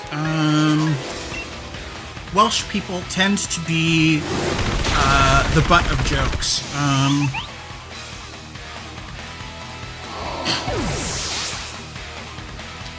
And it used to be downright hatred. There's a famous law about shooting a Welshman with a crossbow within the bounds of a particular city being illegal. And the fact that they had to make this law means that it fucking happened.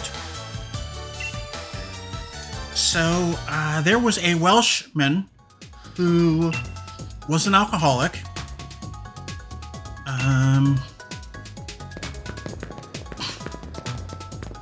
Who happened to... Buddy!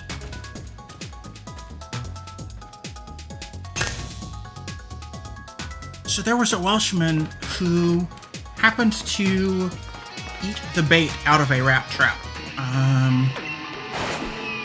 I don't know if it was out of despair. It was definitely out of despair, but I do not know if he had intended to unalive himself by eating the bait out of a rat trap, or he was just so desperate for food, and that was the only food that he could get access to.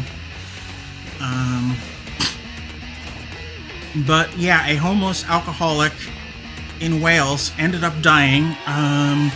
He ended up being the right height and weight and build for a, though a bit on the skinny side, he ended up being the proper height, weight, and build for a Royal Marine. So what they ended up doing is they ended up giving him a Royal Marines Major's uniform. They made him a fake military ID. They made him a fake civilian ID.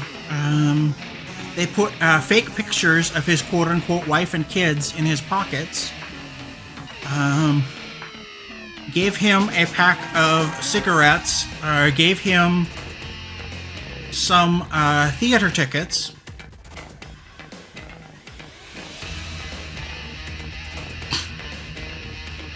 And they dumped his body off the coast of Spain. If I stand still like this for too long, it'll hurt so bad I might cry. So I'll shake it off with a battle.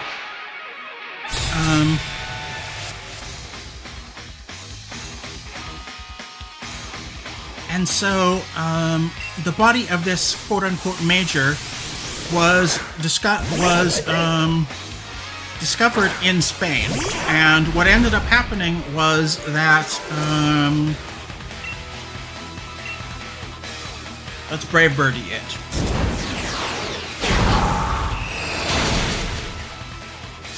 what ended up happening was that this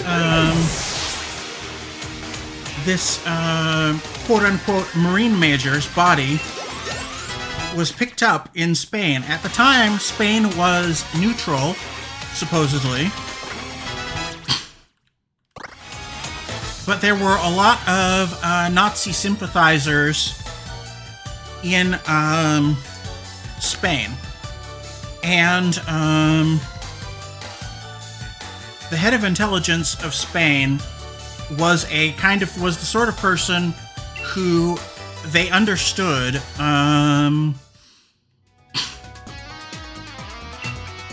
alright, now that the band gone, guess I gotta get out of here.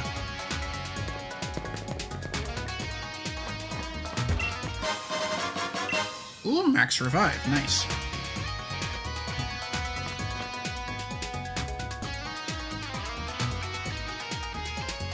So anyway, Spain was full of Nazi collaborators.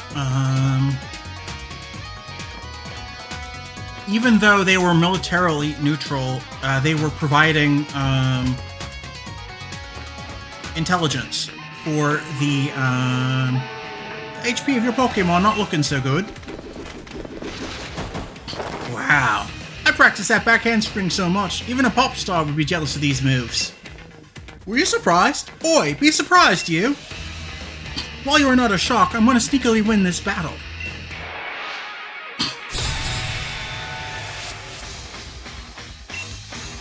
So Spain was full of people who were helping the Nazis logistically. Sort of like how the US was helping the Allies logistically before they entered the war, with intelligence and with materials. Let's close combat it. It's super effective. So, British intelligence, MI6 definitely knew that the leader of military intelligence in Spain, thanks for showing me that, guess I'll cheer for you from now on, would go himself to Berlin to deliver the news directly to the Austrian asshole with the toothbrush mustache himself.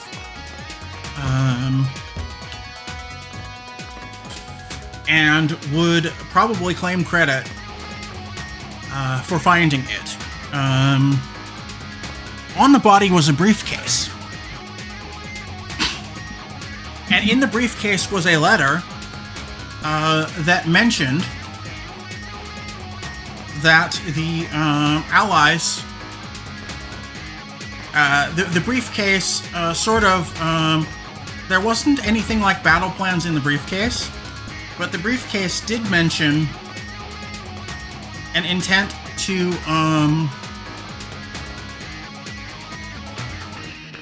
invade. Team Yell takes the field. This might be the gym challenge, but I won't let you ruin our cool secret hangout. Alright, time for a pincher attack. We'll do whatever it takes to win. Oh, I didn't have enough time to get my disguise ready. That's right, Team Yell is actually made up of Spikeman gym trainers. Plot twist.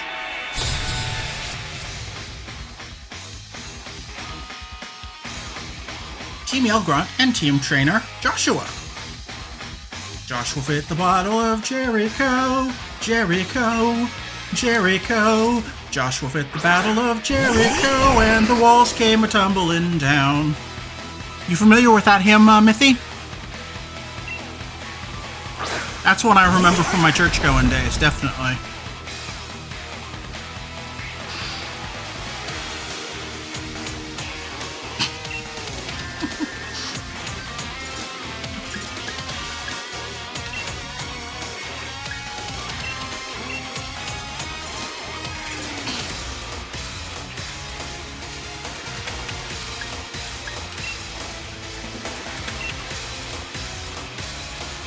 Snipe shot the Drapion.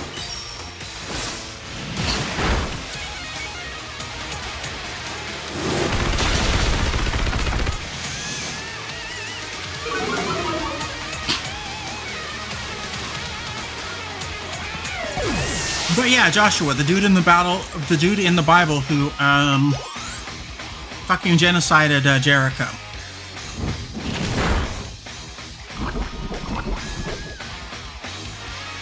That is an interesting little bit of history. What happened was he used sappers.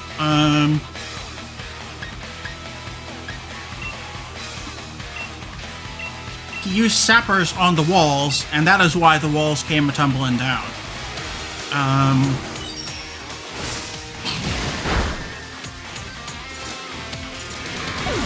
Apparently, according to the story, Joshua blew the shofar. A shofar is like a ram's horn that is sort of like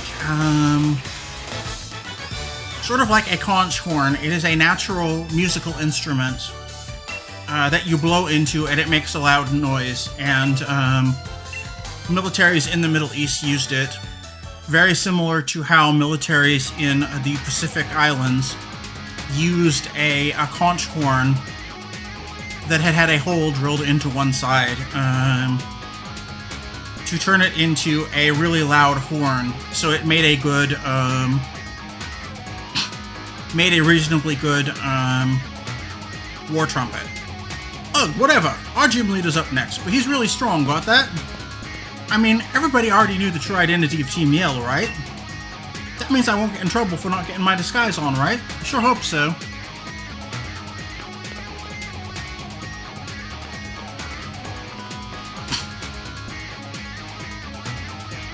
Shut your gob. Oh, Lorelei. I'm, really sorry. The lot from Spikeman's telling me they locked down the city for my sake. Spikeman just keeps getting worse and worse. All Pierce says is don't worry. So we decided to disguise ourselves as Team Yell and sabotage the other challengers. We thought if we could stop the other gym challengers from reaching the gym, then Ms. Marnie would be the only one to win and make it to the Champion Cup. And we figured that would increase the chances of our wonderful Ms. Marnie becoming the new champion. That's no way to help someone at all. Lorelei, no need to bother with all the preparations or whatever. Go on in and face the gym leader.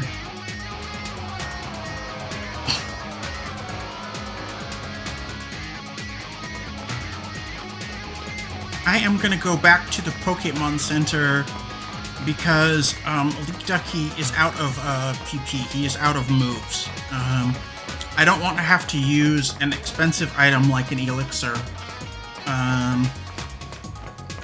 to give him to give her enough moves to be able to beat. You head back. You'll be retiring. Do you want to retire? No.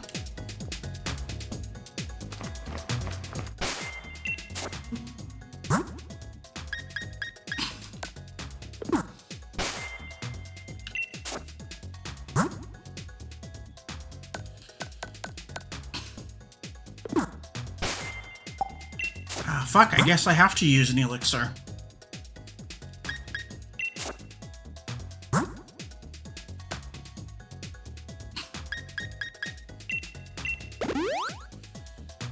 Let's use the super potion.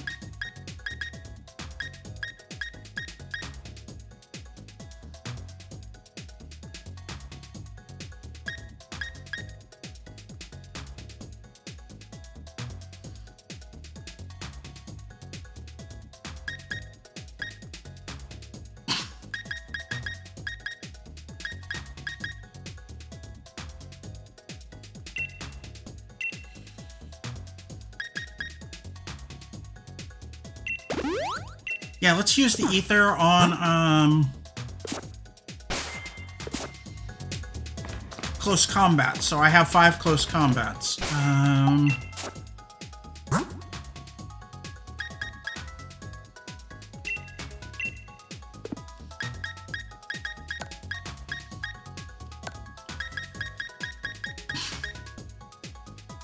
I don't have any more antidotes, so I'm going to use the Pewter Crunchies on Inteleon.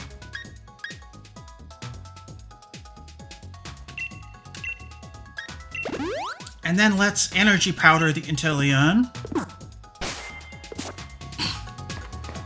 Okay, now we're ready to go.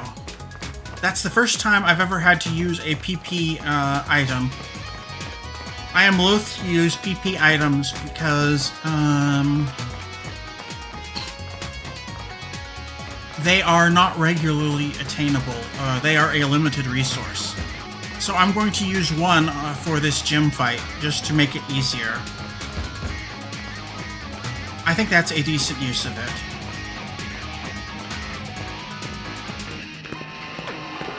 Since I can't go back to the Pokemon Center.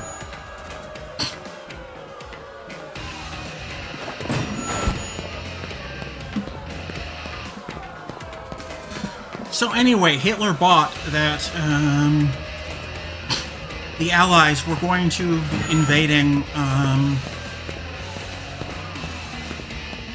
Greece instead of invading Sicily to try to establish a southern front in the war.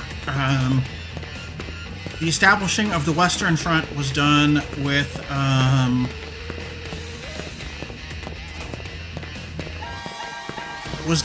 the Normandy, and the USSR had been doing a pretty good job of kicking Hitler's ass on the Northern Front. In there, I did say his name once. That was why no one was coming to challenge me. I have good ears, so I overheard the whole thing about the city being shut up. When I was alone, it was like my soul was weeping. This is a simple gym stadium. We can't even Dynamax our Pokemon, but well, I still hope you enjoy the battle.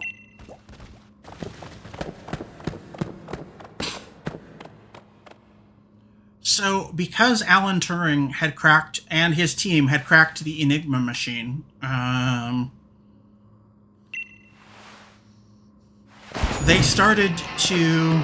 I'm the gym leader of Spikeman. P.S. the Dark-type user. You want to challenge me? Even though you know you'll lose? Then this song's for you, foolish trainer. Get ready for the mosh pit with me and my party, Spikeman. It's time to rock.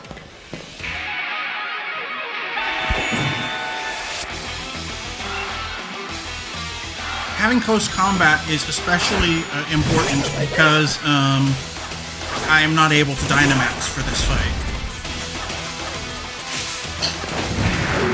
Hey everyone, cheer on my Pokemon! Let's do it! Scrafty, Intimidate!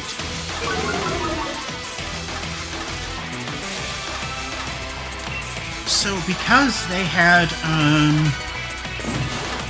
gotten the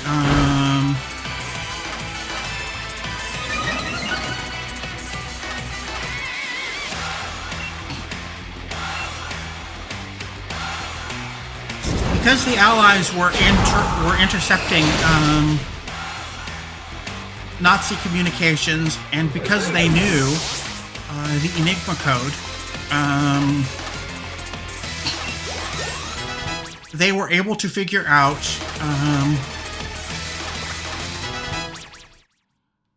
that Hitler bought the canard. Hitler bought the ruse, and Malamar.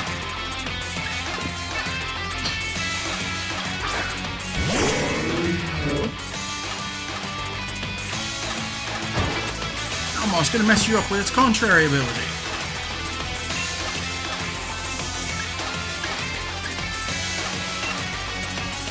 That's close combat, it.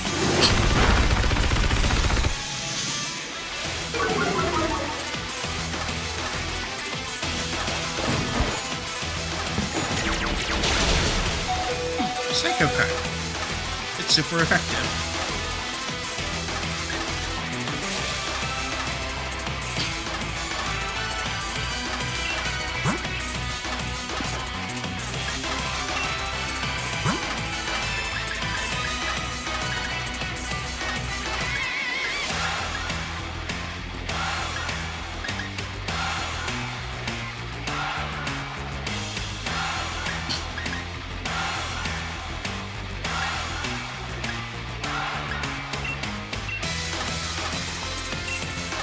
Let's Hyper Potion my Leek Ducky.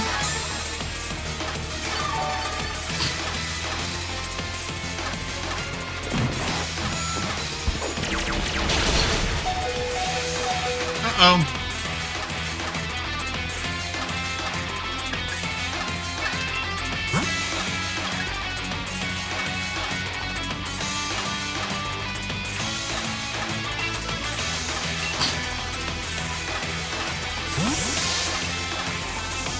But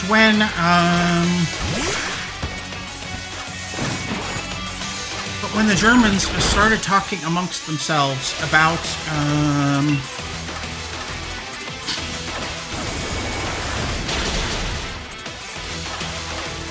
the Allies invading Greece.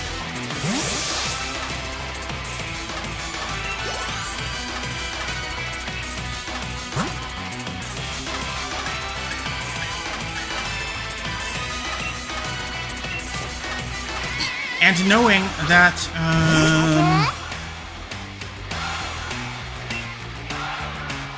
Obstagoon.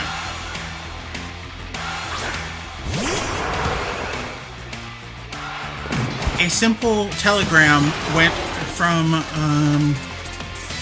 MI6 to the Allied High Command, and that message was mincemeat swallowed. Just 2 words. They knew that they had outsmarted Adolf Hitler because of that, and also because of the fact that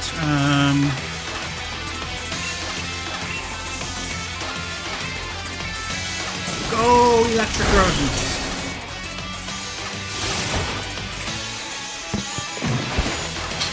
Here's a number I'd save just for this.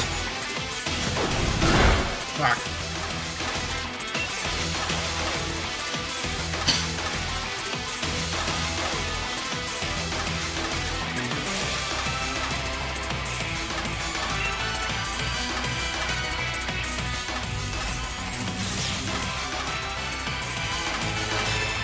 Let's at least paralyze the Obstagoon. Shit, Boom Squirrel fainted.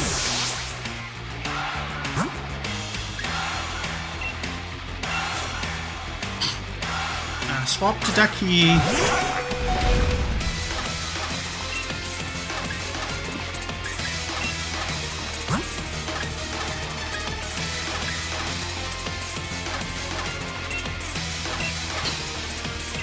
Use my 1 max potion. Hopefully this will pay off.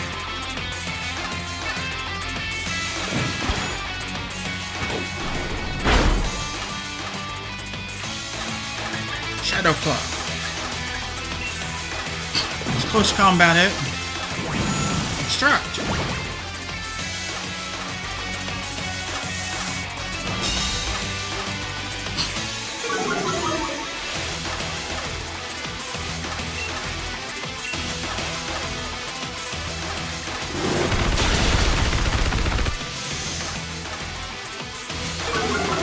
Combat. It's super effective. And also they knew because an eyelash that they had put in between pages of the letter had fallen out. So they knew it had been read. And there was also rumblings about I don't do encores, get it? No songs, not moves, not Pokemon. Skunk Tank. Everyone's gonna stink, but who cares? Go, Skunk Tank. Use your Sucker Punch and Toxic. Let's close combat it.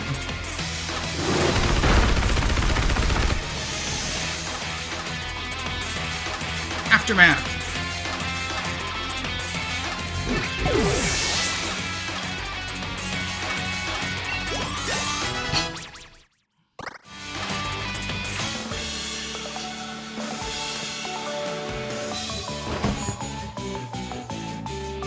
Ladies, gents, and children of all ages, we did it. 2 gyms in 1 stream.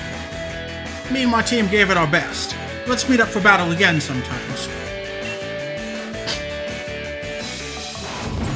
Yeah, 2 gyms in 1 stream is pretty good. Our pace has been 1. I'm glad we were able to battle. Seems like my mobile Pokemon feel the same way.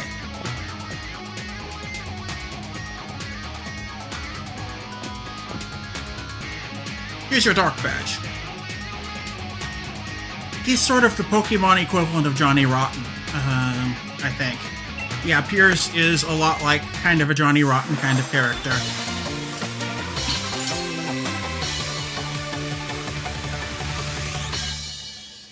Dark Badge! Woohoo! You now catch Pokemon of up to level 55. Here's a uniform, too. I've actually been thinking about just selling them at my concerts. I got the Dark uniform. Milo's so smart he's got challenging me next, I bet. It's actually kinda sweet. So you were watching, sis. You won't learn anything from seeing me lose. I was watching your battle, bro. That's how I learned to battle and all that. That right? That reminds me, Marnie. There's something I wanted to tell you. I want you to take over the gym here in Spikemuth as its gym leader. Yeah, I know. You'd plan to retire after the Champion Cup, right? I think you've really become a great gym leader, even if you don't Dynamax your Pokemon. I love you, but my answer is a big fat no. I mean, when I end up becoming champion, I won't be able to be a gym leader. Good point. In that case, let your big bro see if you can have the skill to be a champion. Lorelei, thanks for having an amazing Pokemon battle with my brother. It's my turn next, so clear off for a bit, okay? Aw. That was kinda sweet. Seriously beat Pierce? Here's a TM to remember this moment. Snarl is not particularly useful. But a debuff is a debuff. Hey, there's some trouble over on Route 9. It's so bad even the champions come to sort things out. Oh hey, you gave Pierce a thrashing, didn't you? You should head over there to help. Come on then, I'll show you the way.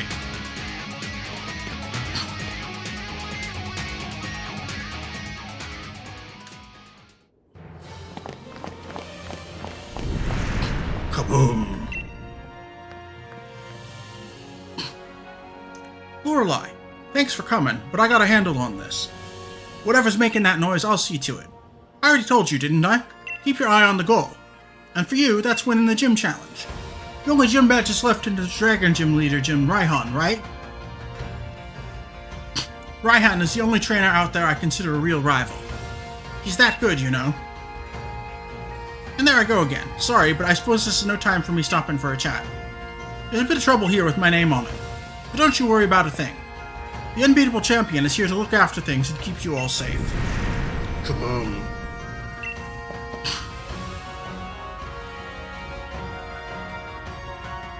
That came from the tunnel, wouldn't you say? Seems I'm about to have a champion time.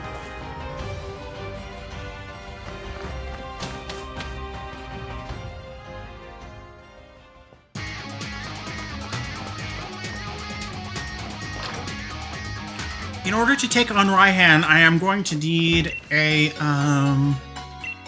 an ice attack. So I'm going to work on getting the Ice Beam TM. I will be doing that off stream. I will get the Ice Beam TM for Inteleon likely, or I will find a I will find and train up a sufficiently strong fairy Pokemon.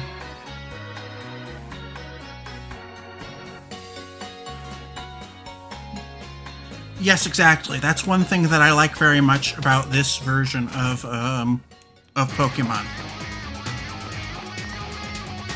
They're not asking the kids to handle the adult stuff until it's absolutely necessary.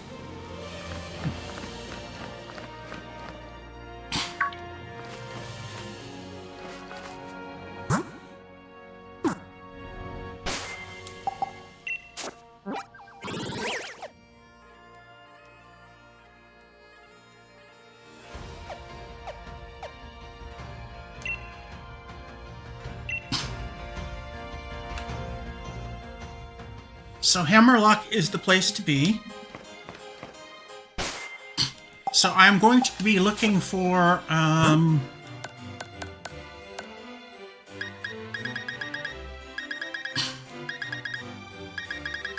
I'm going to be looking for the TM for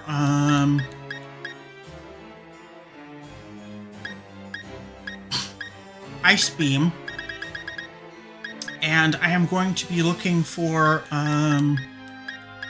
strong fairy Pokemon so that I can take on the Dragon Gym successfully. Basically, Dragon, Fairy, and Electric are the strongest Pokemon types. So I need to be really well prepared to take on this last gym.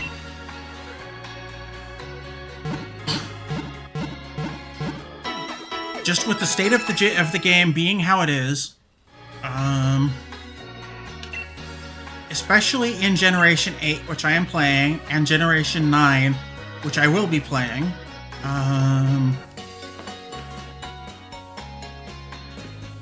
with the current state of the game, Fairy, Dragon, and Electric are the most powerful Pokemon types.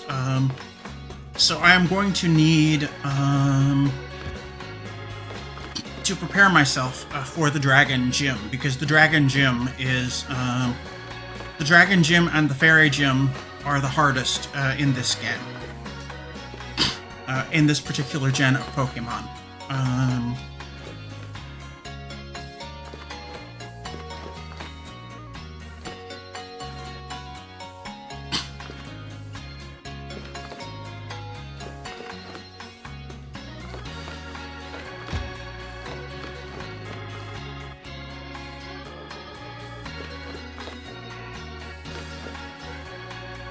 So, since I mentioned Enigma, and it is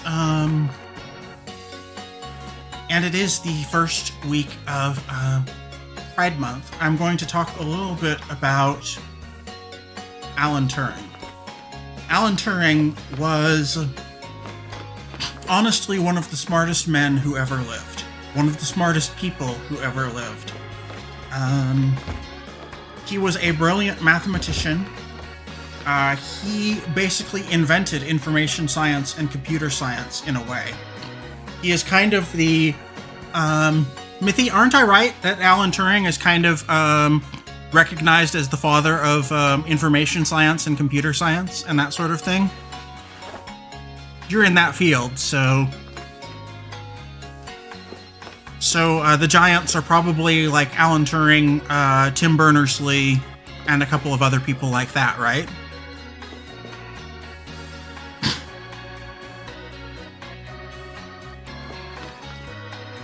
Tim Berners-Lee, of course, being one of the founders of the internet, the World Wide Web, specifically.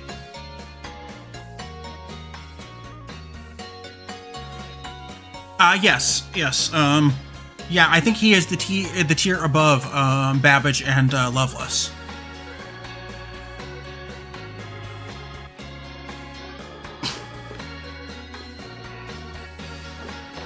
And you could even credit him with having invented computer science or information science. And there was also a man by the name of Kurta who invented a mechanical calculator. Kurta was a European Jew. He was at the concentration camps, but Hitler let him out of the concentration camps to work on his mechanical calculator. He did establish some of the most core foundations of computer science as a mathematical discipline. But yeah, I talk about Alan Turing because Alan Turing was a gay man. Alan Turing, unfortunately... And trigger warning here, I'm going to talk about Sewer Slide. Alan Turing, after the war, a couple of bobbies came into his flat, where he lived in London, while he was still working doing some cryptography and mathematical type stuff for the British government. And,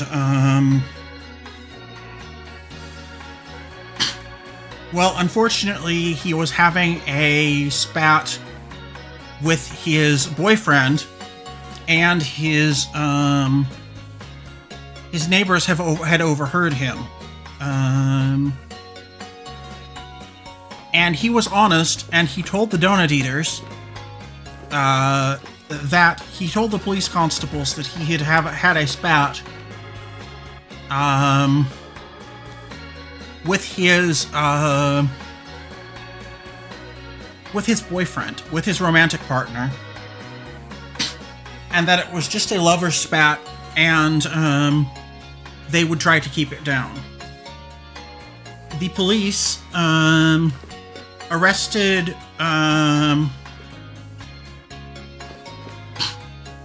Alan Turing for gross indecency, making a public nuisance, and sodomy. And he was tried and convicted and was sentenced to chemical castration.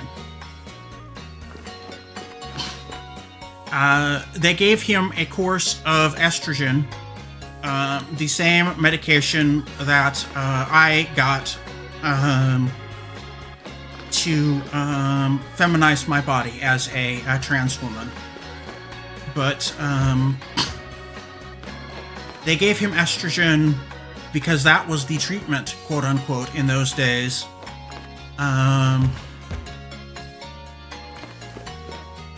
To kill the sex drive and to eliminate the urges of quote unquote sex offenders. So he was given a course of estrogen because he was not of a feminine gender identity. He was rather dismayed by the feminizing effects on his body. He grew breasts, and his skin got softer and drier. Some of the things that trans women look for in some of the reasons why trans women go on estrogen. He did not like the fact that he got some breast growth and that his skin became softer and drier. And his body hair lessened slightly. And he was dismayed by that. So, because he was a fan of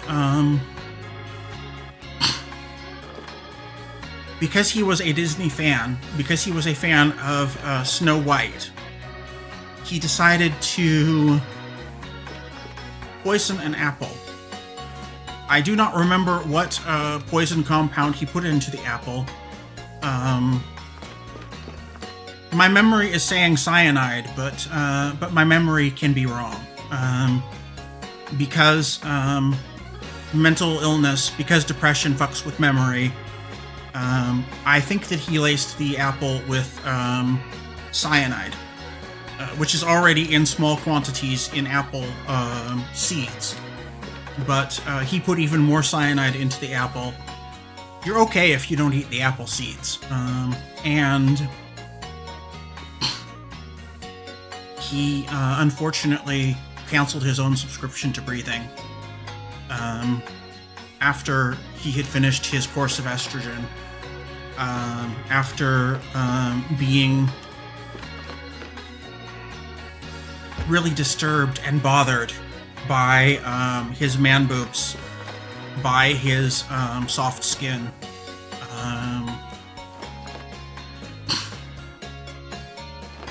And he also did not like the fact that his sexual desire had gone down, and it affected his relationship with his romantic partner.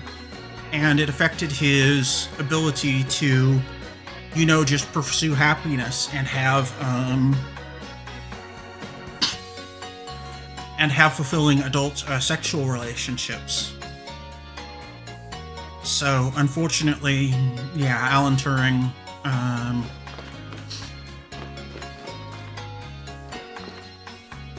self-deleted. And that is quite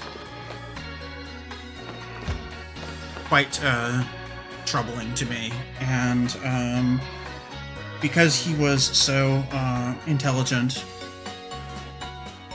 because he was one of the main reasons that the Allies defeated Hitler, because he was such an intelligent man, such a good man, such a bright spark. People who worked with him liked him. But yeah, I am glad that we are a little bit more enlightened today, and we don't chemically castrate gay men, at least not in developed Western countries. We don't. At least in the culture that I am a part of, we don't do that anymore. Homophobia and transphobia are still out there, but they are less prominent than they once were.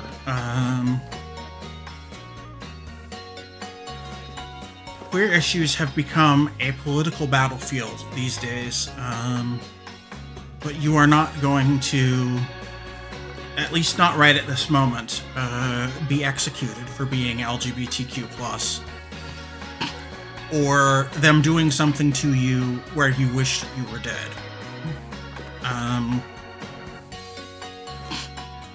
So I think we've done it. Mithy, do you have any questions or anything to say before we put another one in the can, so to speak? I just want people to think a little bit about Alan Turing and think a little bit about how far we've come as a society and where we need to go in the future.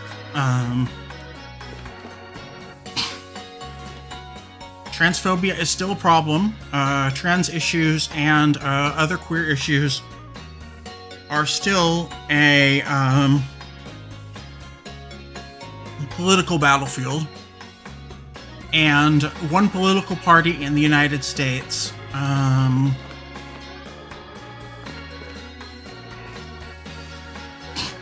wants for all of the queer people to either commit suicide or go back into the closet. But we have to keep fighting. We've got to keep fighting. We've got to keep winning. So, as they say in my hometown, so long, and thanks for all the fish.